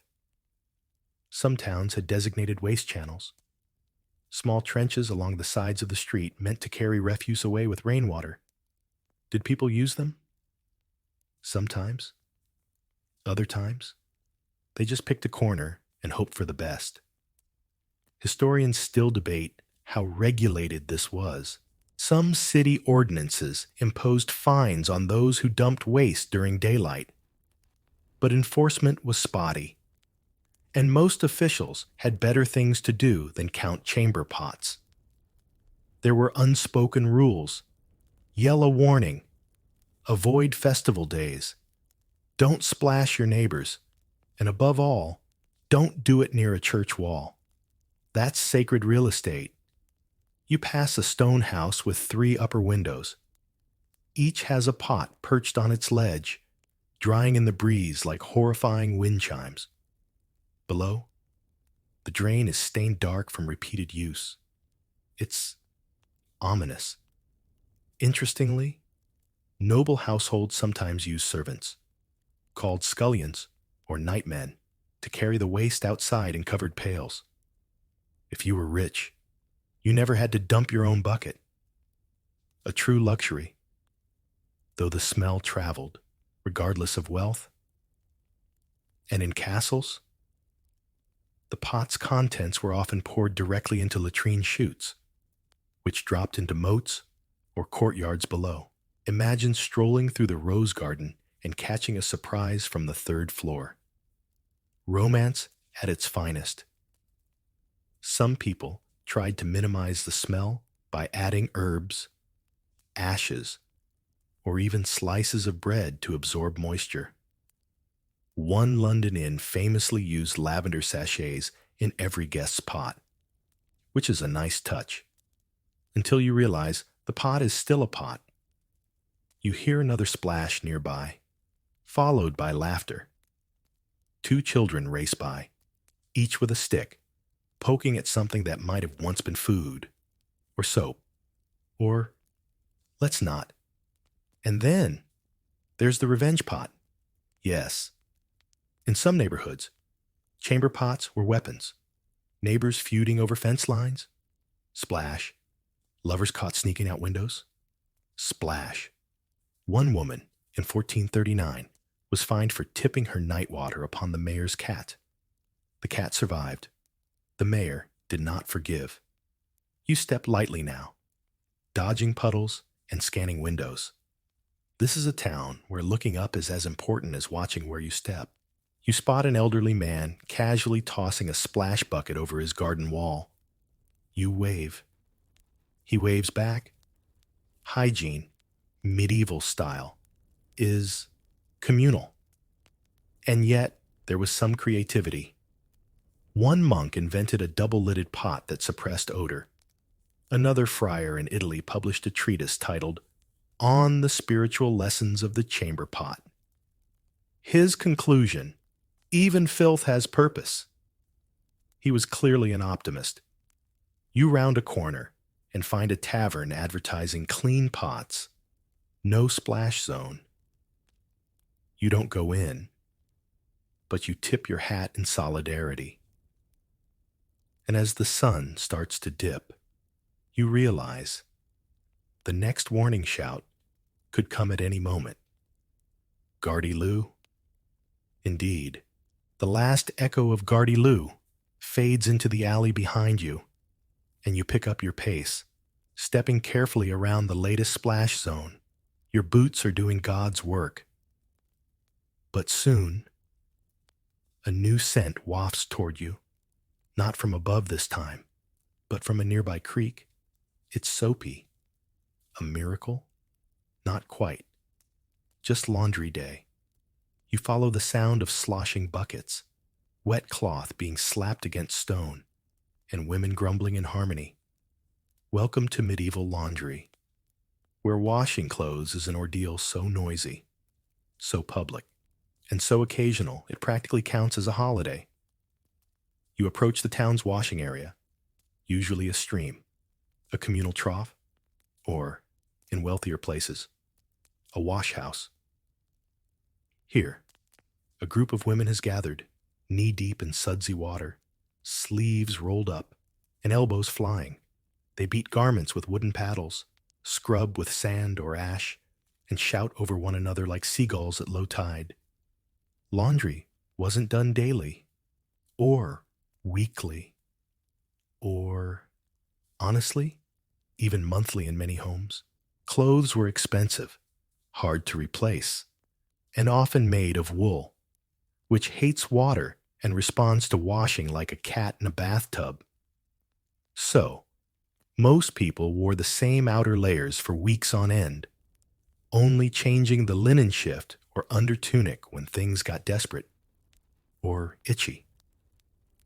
And when laundry day did arrive, it was a serious production. Water had to be hauled, soap had to be made, usually from rendered animal fat and lye. Clothes were soaked, boiled, stomped, or beaten. If it sounds exhausting, that's because it absolutely was. Historians still debate how often medieval people changed their linens. Some records suggest once a week. Others hint at once per season, especially among the poor. But one thing's for sure. When laundry happened, the entire neighborhood knew. You see it now. Clothes draped across hedges, hung from windows, stretched between poles. A striped wool tunic drying in the wind like a medieval kite. A pair of bloomers the size of a flag, flapping proudly from a churchyard fence. Modesty? Temporarily suspended. Laundry wasn't just about soap and water. It was social. People gossiped, traded recipes, warned each other about lice, or sang songs while scrubbing. One woman belts out a ballad about her husband's missing socks. Everyone laughs. A girl yells back, "Check the blacksmith's chimney." Long story. There was even a hierarchy. Some towns had designated washerwomen who charged a fee to clean garments and linens for wealthier households. They were respected, feared, and slightly resented because they often knew everyone's business. What stains were on whose shirts? What undergarments belonged to whom? A little soap? A lot of leverage. And then there were secret tricks. To whiten linen, women sometimes added urine to the wash. It sounds horrifying now, but urine contains ammonia, a powerful cleanser. In fact, one Roman tradition continued into the Middle Ages, collecting public pee to sell to fullers and launderers. Pee pots were placed in alleyways for exactly this reason. So technically, yes, laundry could be considered a town-wide collaboration. You pause beside a bubbling pot where one woman is boiling what looks like a doublet. The water is dark, the fabric is darker, and the smell is assertive. She stirs it like a soup and warns a boy nearby not to poke it with a stick again. He does anyway. Boys will be boys. Tunics will be scalded. Some women use soapwort, a plant that foams naturally when mashed and soaked. Others swear by ashes mixed with rainwater, creating a sort of gritty detergent that works wonders if you don't mind your tunic smelling like yesterday's fireplace. A group of children runs by, dragging a wet cloak between them like a banner. Their mother shrieks. One slips in the mud.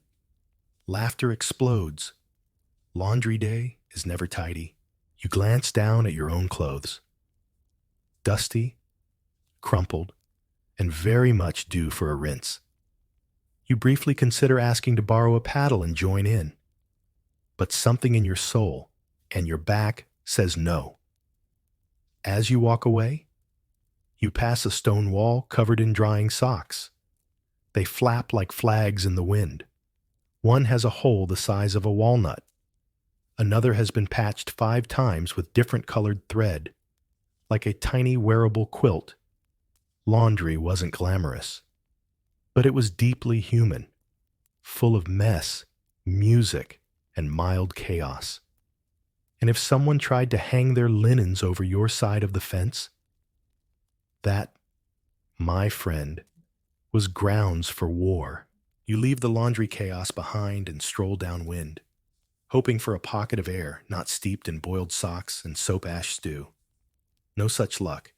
Instead, you find yourself enveloped in something thicker, earthier.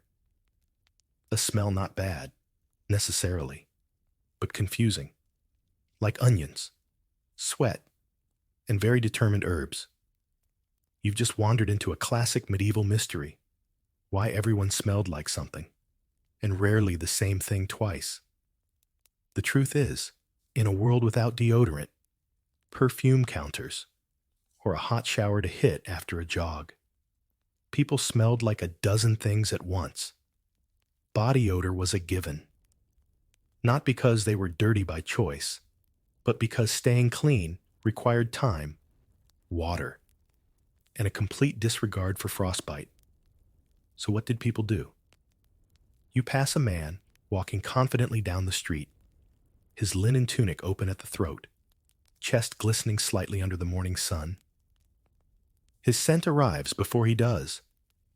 Rose water, smoke, and mild goat. He grins as he nods at you. You nod back, mostly in respect for his commitment.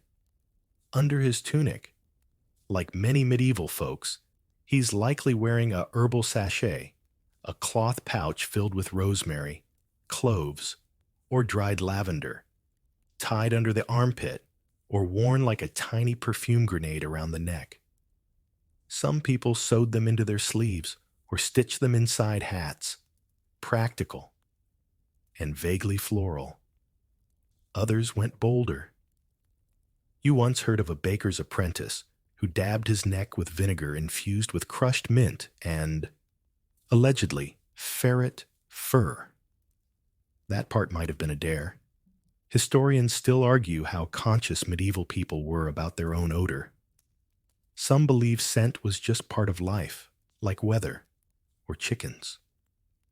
Others suggest people were very aware and did what they could with limited means and creative courage. You stop in front of a merchant's stall where bottles and jars of smelling herbs are on display.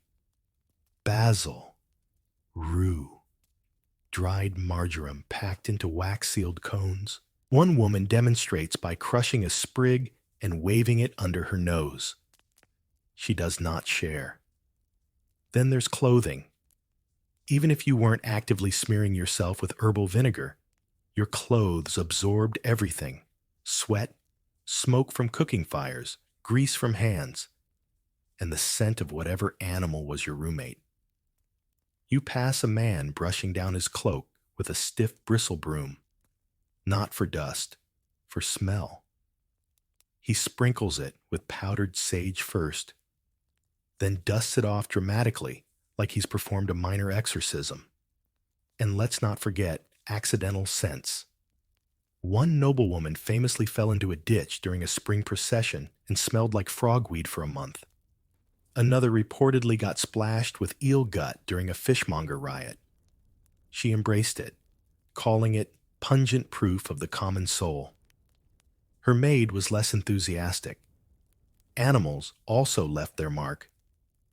You walk past a stable hand who smells unmistakably like horse, sweat, hay, and the weirdly sweet tang of saddle soap. It's not unpleasant, just vivid. But body odor wasn't just tolerated. Sometimes it was even seen as natural and virtuous. Saints were often described as smelling sweetly, their sanctity overpowering their scent. One tale recounts a hermit whose armpits exuded the aroma of blooming violets during prayer. Historians debate this strongly. You hear a troubadour tuning a lute nearby.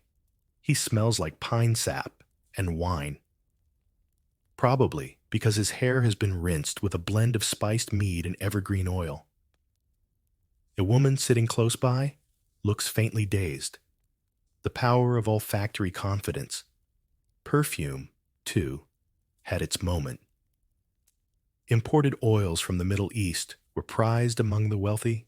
Frankincense, myrrh, rose attar, luxuries reserved for nobles, clergy, or extremely ambitious apothecaries.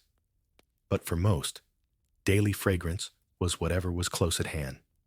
Wood smoke, bread dough, dried thyme, wet wool, or your goat's best attempt at staying dry during a storm.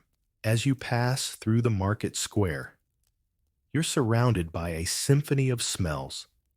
Someone frying onions in pork fat, someone else selling honey-drenched barley cakes, a blacksmith polishing iron with lard, a fishwife proudly holding up something that looks and smells like yesterday's catch. And you smell like straw, laundry steam, fear from the flying chamber pot incident, and maybe a hint of rosemary from that passing merchant. It's not terrible. It's just you. You stop and breathe it in. Really breathe. It's medieval aromatherapy. And it's unforgettable. The market smells fade behind you as you meander toward a quieter part of town. If such a place exists. A little path curls around the edge of a sheep pasture, where a few low benches sit beneath a crooked apple tree. You take a seat, stretch out your feet, and sigh. Then you look at your fingernails. Yikes, you're not alone. Across the lawn, a group of peasants sits cross-legged, chatting while casually picking at their own hands and feet with bone knives, bits of iron, or just very determined teeth. Welcome to another realm of medieval hygiene where form meets function and grooming tools double as weapons.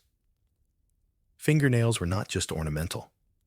In the absence of nail clippers, most people use knives, teeth, or fire to manage their digits. That's right. Burning off hangnails was a thing. Effective? Sure. Elegant? Not even close. You reach into your pocket and pull out a small file you traded for earlier. It's shaped like a tiny fish, and probably meant for wood carving. But hey, when in Rome, you try it on your thumbnail. It does something. Mostly makes dust. Historians still debate how obsessively people maintain their nails. There are records of monks being scolded for long and unseemly claws, and noble women being praised for fingers smooth as ivory and free of soil. One 14th century etiquette guide even advised nobles to wash their hands and nails before dinner, lest guests think you'd been burying turnips. Feet, though? Feet were a whole saga. You watch as a woman across the path pulls off her boot with a grunt and inspects her heel like it's betrayed her. Blisters. Mud. Something green. She dunks her foot in a bucket and sighs so loudly the nearby chickens scatter. In the medieval world, feet were tools used for walking, plowing, standing for hours on stone floors, and shoes, rarely helpful. Most were leather bags stitched into basic shapes. Some were wooden clogs. Many had no support, and all of them let in water, rocks, and occasional beetles. So foot care involved soaks, salves, and swearing. You pass a man rubbing his soles with goose grease, which was said to soften calluses and ward off cold. Others preferred vinegar foot baths, hot ash poultices, or standing in warm mud and calling it spa treatment. One herbal remedy involved smearing feet with mashed leeks and honey, wrapping them in wool, and praying to Saint Gerlach, patron of sore ankles. He was unofficial, but well loved. And then there were the fleas. You pause mid-scratch, realizing your ankle's been itchy for 10 minutes. Fleas were the great equalizer. Peasant or king, monk or milkmaid, no one escaped. They nested in beds, hats, tunics, even beards. People combed their clothing daily, shook out blankets, and picked at their skin in public like it was a social sport. You see a boy chasing a flea across his forearm like a hunter on safari. He catches it triumphantly and smears it on a stone. Success! Some people carried flea traps, tiny cloth pouches filled with hay, and herbs meant to lure fleas away from your skin. Others dusted themselves with diatomaceous earth, if they were lucky enough to know about it. The poor just scratched and shrugged. You hear someone nearby joke that a scratch in the morning means your blanket loves you. The others laugh. They're not wrong. And then there were lice. Lice weren't just tolerated. They were shared. Couples deloused each other as an act of affection.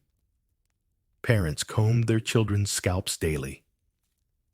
One romantic poem includes the line, "She found the louse beneath his ear and kissed him once to draw it near." Romance lives. You look down and notice a tiny, hand-carved lice comb left on the bench beside you. Someone must have forgotten it. It's made of bone, double-sided, with teeth so fine they could filter soup. You run your finger along the edge. Functional art. Flea markets? Originally places where second-hand goods, often flea-ridden, were sold. The name stuck.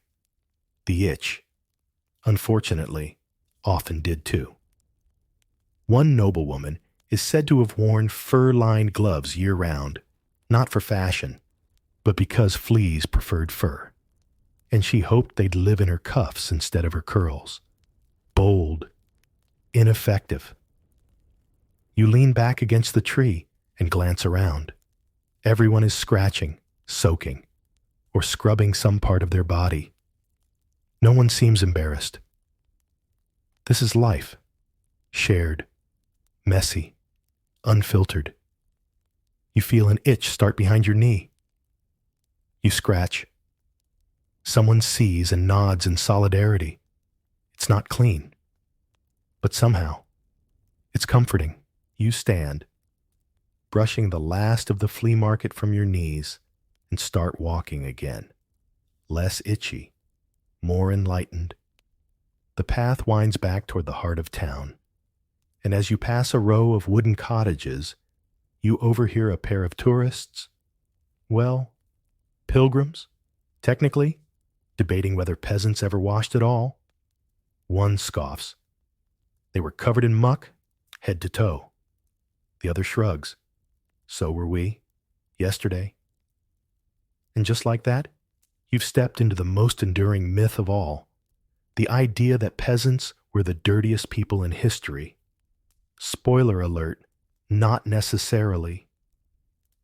You pass a man standing in his garden, carefully rinsing his hands in a bucket after feeding his pigs. He rubs them dry with a scrap of linen that looks freshly laundered, by medieval standards. Anyway, a child follows behind him, sweeping muck off the path with a bundle of reeds tied like a broom. A goose attacks both of them. Hygiene remains complicated. The truth is, peasants had fewer resources, not less interest in cleanliness. Rivers and streams were often their only bathtubs, and sure, they shared them with livestock, but they did wash, at least when the weather allowed it, and they weren't too busy surviving plagues, taxes, or hailstorms the size of potatoes. Many bathed outdoors, sometimes communally. You picture a summer morning, families gathered at the riverbank, children shrieking, soap made from lard and ash bobbing downstream. Not exactly spa day, but refreshing in its own way. Peasants wore layers of linen, the inner garments absorbing sweat and body oils. These were washed more frequently than outer tunics, sometimes soaked with herbs like marigold or mint. And when linen wore out, it was recycled into rags, towels, or, if you were feeling daring, underwear. Historians still argue over how often peasants actually bathed.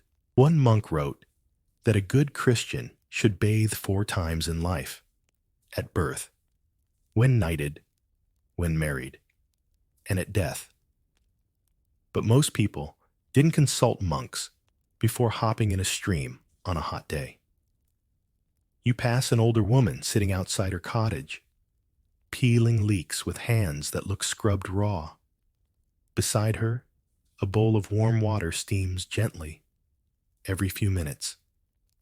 She dunks her cloth, wipes her neck, and hums to herself. She's not doing it for beauty. She's doing it because it feels good. And then there's the matter of smell.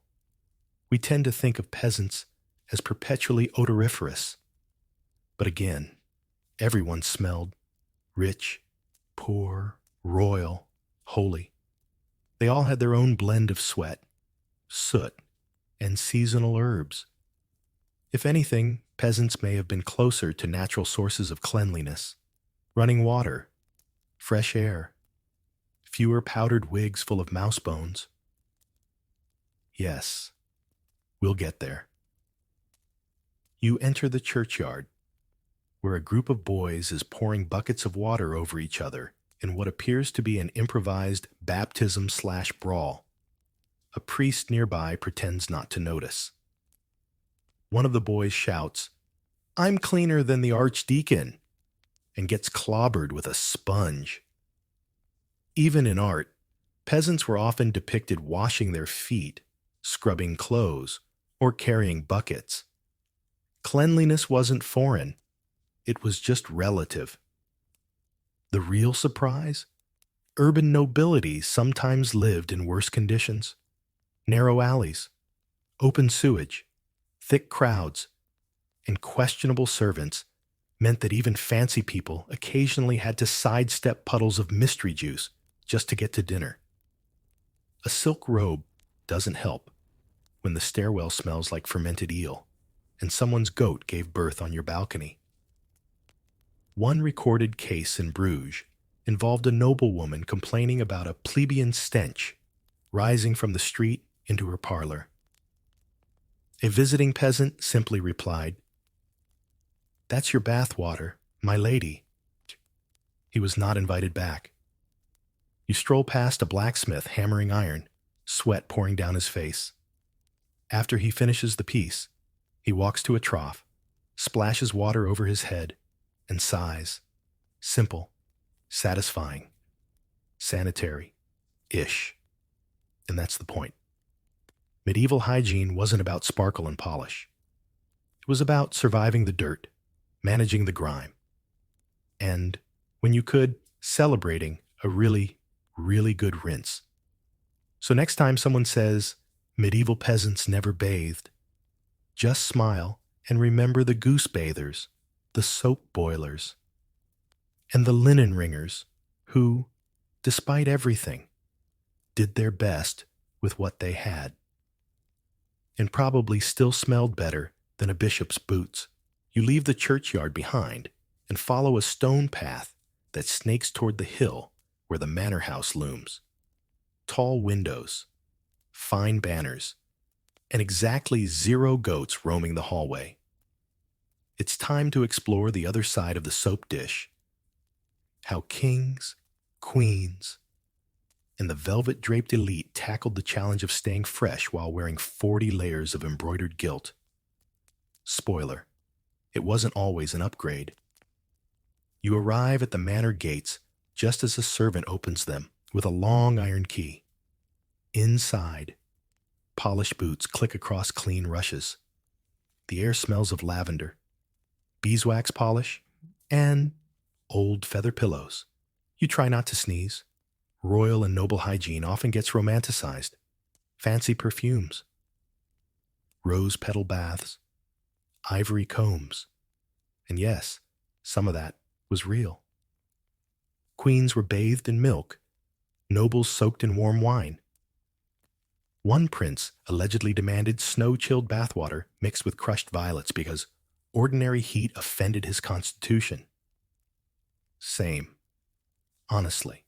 But beneath the perfumes and pomanders was often a shocking reality. Dirt disguised as decadence. You peek into a chamber where a lady-in-waiting is brushing her mistress's hair. The brush is silver. The hair is gleaming. But it hasn't been washed in weeks. Maybe months.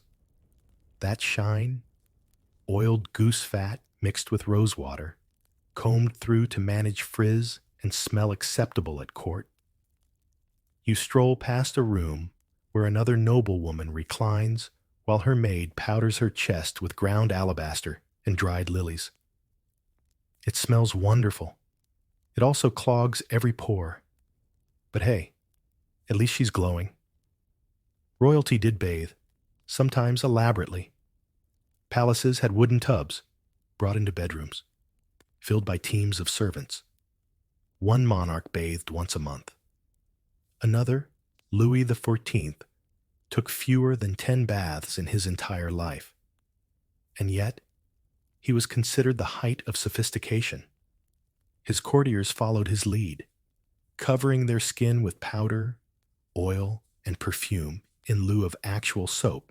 Historians still debate whether these choices stemmed from beliefs about health, water scarcity, or simple fashion. Some scholars point out that many nobles thought water was dangerous, opening the pores to disease. Others suggest that perfumed oils were status symbols. Why wash when you can outscent the competition? And it wasn't just perfume. Nobles wore scented gloves infused with jasmine or cloves. They carried pomanders, small, ornately carved balls filled with herbs, pinned to cloaks or tucked into sleeves. You see one now, swinging gently from a young lord's belt, leaving behind a trail of cinnamon and pride. And then there's the wardrobe. Rich fabrics weren't easy to clean. Velvet, brocade, and silk hated water and loved to trap sweat. So noble outfits were often aired, not washed. A servant would hang them out in the breeze, maybe slap them with a paddle, and declare them fresh. Problem solved. You enter the great hall, where a feast is being prepared. The kitchen hums with activity. Amid the roasted boar and honeyed carrots, someone carefully wipes the king's eating knife with a cloth dipped in lemon water. It's the fanciest bit of cleaning you've seen all day. Ironically, peasants often bathed more regularly than nobles, at least in rivers and streams. They didn't have scented gloves, but they also didn't walk around in 7 pounds of layered linen absorbing their every movement. You pause near a sunlit alcove where a queen's bath has been set. The tub is enormous, carved from oak, lined with linen. It's half full of water, steeped with dried rose petals and bits of thyme. A maid tests the temperature with her elbow. A servant walks in carrying a golden ewer of warm milk. You blink. This bath likely took 3 hours to prepare, involved 12 servants, and will last about 20 minutes before the queen decides it's too cooling. You smile and move on. In another corner, a nobleman is having his teeth scraped by a court barber. A thin blade, some mint oil, and sheer bravery. He winces, spits into a bowl, and downs a sip of spiced wine. That's dental care, royal edition, not to be outdone. A scribe nearby is soaking his hands in vinegar before writing. Clean fingers, pure letters. The monks would be proud. But for all the fancy treatments and exotic substances, there's a strange, shared truth. Dirt still found its way in, behind the glamour, in the seams of velvet, under the golden rings, between powdered toes. Grime was eternal. Still, the nobles tried. They lathered, They perfumed. They occasionally bathed. They may have been overdressed and underwashed, but they were never unaware. As you leave the manor, a breeze carries the scent of lilies, cinnamon, and just a whisper of unwashed stockings. You take a deep breath. It's rich. Literally, you step back out of the manor gates, blinking in the sunlight as the powdered air gives way to the town's usual cocktail of pig pens, chimney smoke, and oniony breath. But you aren't done yet. Not by a long shot. Because just beyond the main square, something strange is happening. People are tying onions to their belts, hanging herbs from their door frames, and wearing outfits that look less like clothing and more like plague cosplay. You've arrived at one of the most chaotic chapters of medieval hygiene, the era of plague prevention, when scent, superstition, and some deeply questionable science combined to form the original wellness movement. A boy runs past you, wearing a necklace of dried garlic bulbs. He looks proud. You don't stop him. He probably smells better than most of the alley. Then you see the real star of the hygiene panic parade, the plague doctor, tall, cloaked, and sporting that infamous beaked mask, the kind of thing that would win Halloween and cause 3 nightmares. You watch as the figure walks stiffly down the street, stopping to check on a household with a red-painted X on the door. Everyone steps back. No one speaks. Inside, the mask's beak is a mix of herbs and perfumes: lavender, rose petals, camphor, cloves. It's basically a portable air freshener shoved up your nose. The idea? That bad air or miasma carried the plague, and if you could overpower it with sweet smells, you might survive. Historians still argue whether these masks were ever widely used or just part of later legend. But they definitely existed in some form, and they definitely looked terrifying. You step closer to a street-side apothecary where bundles of wormwood, sage, and vinegar-soaked cloths hang beside jars of pine resin and lists of smell cures. One recommends placing a rotting onion beneath your bed. Another suggests carrying a sponge soaked in vinegar and holding it under the tongue at all times. Mildly inconvenient, deeply committed. Other hygiene strategies: socks soaked in garlic water, gloves infused with rose oil, sleeping with a live hen next to your chest to draw out the poison. Poor hen. One housewife is sprinkling rose vinegar across her threshold while humming a tune that sounds oddly threatening. Her cat sneezes and bolts. Another woman nearby fans herself with a sheet of sage-stuffed parchment while muttering about rising vapors. And yet, there's something deeply human about it all. In the face of panic, medieval people reached for what they had: herbs, heat, prayers, and smells. They may not have understood bacteria, but they knew survival meant doing something. Even if that something involved hanging a dead toad from your belt for luck. Inside some homes, people lit bonfires or burned aromatic woods indoors. One family burned rosemary daily until their ceiling turned black. Another used a mixture of beeswax and myrrh to seal their windows from infected air. It mostly just annoyed their neighbors. Monasteries kept jars of plague water, a mix of alcohol, mint, and dried petals, used for rubbing the temples, the wrists, or, in one brave monk's case, his entire body. He reportedly declared, "If I am to die, I will at least die fresh." Bold words for a man covered in time liquor. There was even plague fashion. Gloves became longer. Cloaks were tightly fastened. Some people wore amber beads because they believed the resin scent could purify the air. One noble insisted on wearing a fresh lemon peel tied around his neck. He still got sick, but he smelled amazing. You walk past a man vigorously brushing his teeth with salt and sage ash, muttering that he's scrubbing the devil out. You don't question it.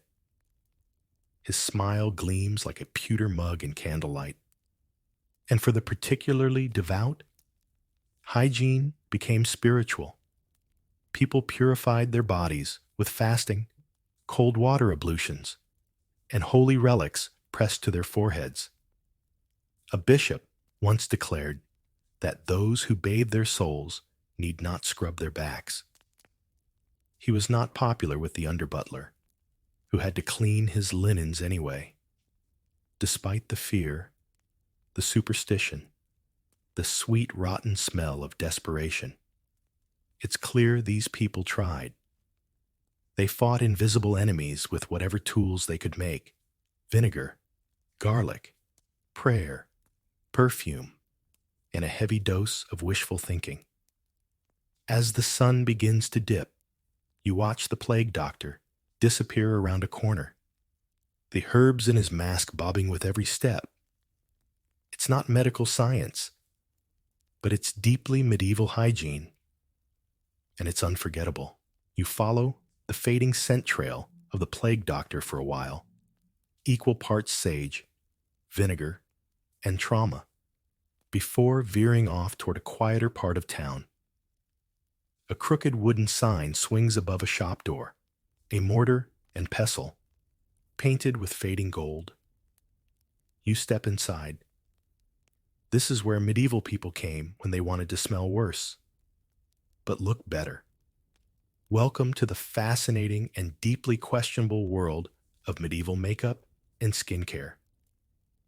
You're hit instantly by a bouquet of scents: rose, myrrh, and something faintly metallic. Shelves line the walls, packed with jars, powders, and strange tools.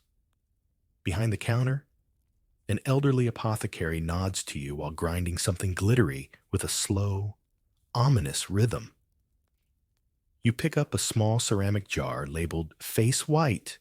You open it. Regret follows immediately. It smells like lead, because it is.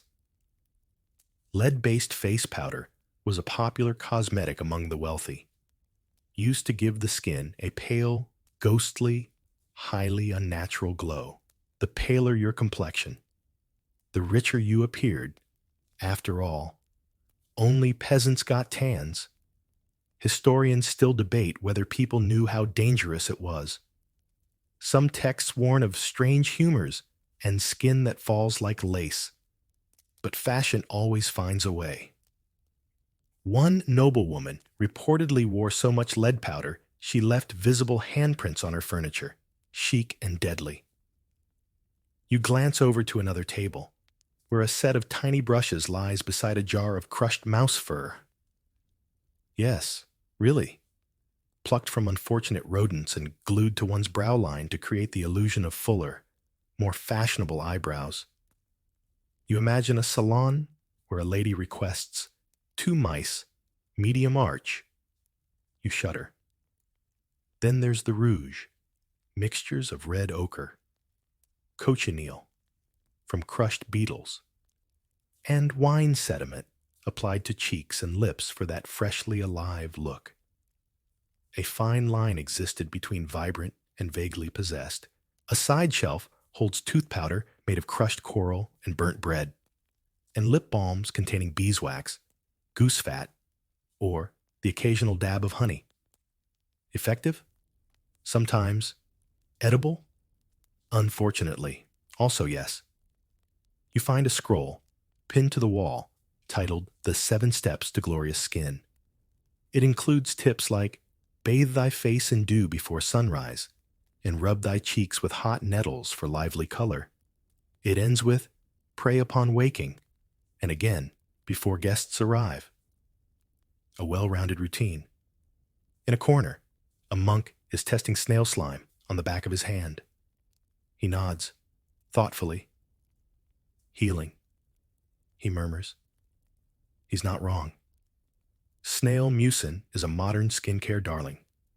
Medieval monks may have been ahead of their time, or just really desperate for moisturizers. Then you see the freckle remedies, strange concoctions promising to banish the sun's kiss. These include powdered bones, lemon peels steeped in goat's milk, and one horrifying mixture involving pigeon droppings and vinegar. The instructions end with, apply gently, as if there's a gentle way to smear bird waste on your face. You exit the shop, blinking in the light, face thankfully untouched. Across the square, a noblewoman is being powdered by two maids. Her skin looks as smooth as polished ivory. Her eyebrows are suspiciously mouse-shaped. She glances your way, smug. You salute her commitment. But cosmetics weren't just for the vain or wealthy. Even working-class women tinted their lips with berry juice, used scented oils to soften hands, and tied herbal poultices to their cheeks to combat dryness. Hygiene and beauty were deeply linked. To smell good, to look fresh, to seem less like you'd just escaped a pig pen, and more like you'd merely visited one. Men, too, joined the fun. Knights polished their nails with vinegar and pumice. Poets dabbed cinnamon oil behind their ears. Even monks sometimes used rose water to please the Lord, though some may have just wanted to smell like something besides candle wax and regret. There was even magical skincare. One charm recommended rubbing a toad on your chin at midnight under a full moon to drive away blemishes of pride. You wonder what happened to the toad. You walk on, passing a fountain where two young women are laughing while comparing lip stains. One red as wine, the other purple as bruised plums. They swap pots, exchange compliments, and wave as you pass. They look radiant. One sneezes. The other hands her a scented kerchief. You can't help but smile. Even in a world of dirt, disease, and dubious powders, people still tried to glow. Mouse brows and all, you make your way past the last glowing complexions and powdered wigs of the marketplace and follow the stone path to a small hillside monastery. It's quiet here, peaceful, even, with the low hum of chant drifting from within and the occasional baa of a confused goat echoing across the courtyard. But don't be fooled. You're about to step into one of the most intriguing contradictions of medieval hygiene: the tension between spiritual cleanliness and physical dirt. A young novice opens the gate, his robe just barely touching the ground and already covered in mysterious smudges. He nods silently as you pass, then promptly sneezes into his sleeve. Hygiene is a work in progress. Inside, the monastery smells like beeswax, old parchment, and something herby, probably sage smoke used to purify the air during vespers. Monks are sweeping, scrubbing, and tending to a long stone basin lined with wooden benches. This is the lavatorium, where hands are washed before prayer and meals. Monks washed more than most medieval folks, but it was less about vanity and more about virtue. Ritual hand-washing symbolized inner purity. They cleaned their feet on Maundy Thursday, bathed before major feast days, and some orders even practiced regular cold water immersion to keep their bodies and their egos humble. Historians still argue how often full bathing occurred in monasteries. Some records suggest monks had weekly baths. Others say it was closer to seasonal, and sometimes skipped entirely, depending on penance, weather, or plumbing. You pass a scriptorium, where a scribe carefully dips his fingers into rose water before beginning his illumination. Not because he's fussy, but because holy text deserved clean hands, especially when you're illustrating Saint John while your feet still smell like sheep. But not all religious people shared this priority. You reach a small hermit cell behind the chapel. A door creaks open. Inside, a blanket, a crucifix, and not much else. This was the home of Brother Arnulf, a famed ascetic who hadn't bathed in 30 years. He believed that water opened the soul to sin, and that true holiness meant embracing the grime. His nickname? Blessed Dirtfoot. Another holy woman, Saint Slutgard, was said to be so fragrant in spirit that no fleshly stink could touch her. Interpret that how you will. Pilgrims, too, had a complicated relationship with hygiene. You join a small group gathered near a wayside fountain. Their cloaks are muddy, their boots cracked, their faces sunburnt, but they're washing their hands reverently before lighting candles. Many traveled for weeks or months to sacred shrines, often sleeping in fields or beside roads. Soap was scarce. Water was risked only when available. And yet, they washed their faces at holy springs, hoping not just for cleanliness, but miraculous healing. You meet a merchant who claims the water from one well cured his son's boils, fleas, and laziness. You raise an eyebrow. He shrugs. 2 out of 3. Across the courtyard, you spot a nun tending a garden of hygienic herbs. Thyme, marjoram, yarrow, mint. She crushes a handful and tucks it into a small cloth sachet, tying it to her belt. A natural deodorant, also an anti-demon charm. The line was thin. Many monasteries maintained infirmaries with their own washing stations. Bathing was often prescribed as a medical remedy for fevers, melancholy, and even indigestion. Water was sometimes mixed with wine or herbs, and blessed for extra healing. One enthusiastic monk recommended daily immersion, followed by silent gratitude and a fig. But not everyone was on board. You overhear 2 brothers debating near the cloister. One argues for weekly washing to ward off pestilence. The other insists true cleanliness lies only in confession. They both end up scrubbing the soup pots. And then there's the matter of burials. Saints were often interred without washing, believed to be spiritually pure already. But one bishop insisted on being washed in rosewater, lest heaven find him wanting. The monks complied, and reused the rosewater for washing scrolls. You step outside as the evening bells begin to toll. A gentle mist rises from the grass, and a breeze carries the scent of candle smoke and mint from the herb garden. Here in this place, cleanliness isn't just about soap and water.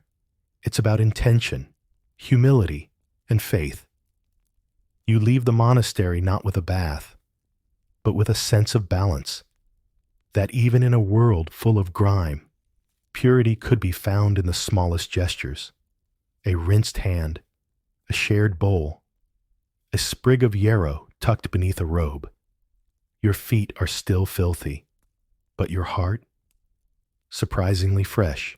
The sun sinks low behind the trees as you leave the monastery, golden light spilling across the path like melted butter on coarse bread. The town is quieter now. Shopkeepers shutter stalls. Children chase chickens into yards. A final chamber pot sails out a window, mercifully empty this time. And you, weary and a little dusty, begin the last stretch of your journey through the grime, rituals, and unintentional comedy of medieval hygiene. At the base of the hill lies a village square, where a group has gathered around a fire. Not a cooking fire, a soap boiling fire. This is your final stop, the slow, soapy rise of cleanliness culture, where folk remedies, merchant trade, and just a dash of magic began to shift hygiene toward the modernish. Welcome to the soap wars. You take a seat near an old woman, stirring a cauldron with a broom handle. The smell of animal fat, lye, and marjoram hits you like a wet tunic. She's making black soap, a gritty, grainy paste used for clothes, hands, and, if you were brave, your hair. It's drying, smelly, and somewhat effective. One villager calls it miracle sludge. Another just shrugs. It gets the goat out. Medieval soap came in many forms. There were hard cakes made with tallow and ash, soft pastes mixed with clay and herbs, and imported Aleppo soap, an olive oil-based luxury that, if you could afford it, almost made up for the lice. Historians still argue whether soap was a luxury or a necessity. In Northern Europe, people made their own. In southern ports, they imported it in fragrant, waxy bars wrapped in silk.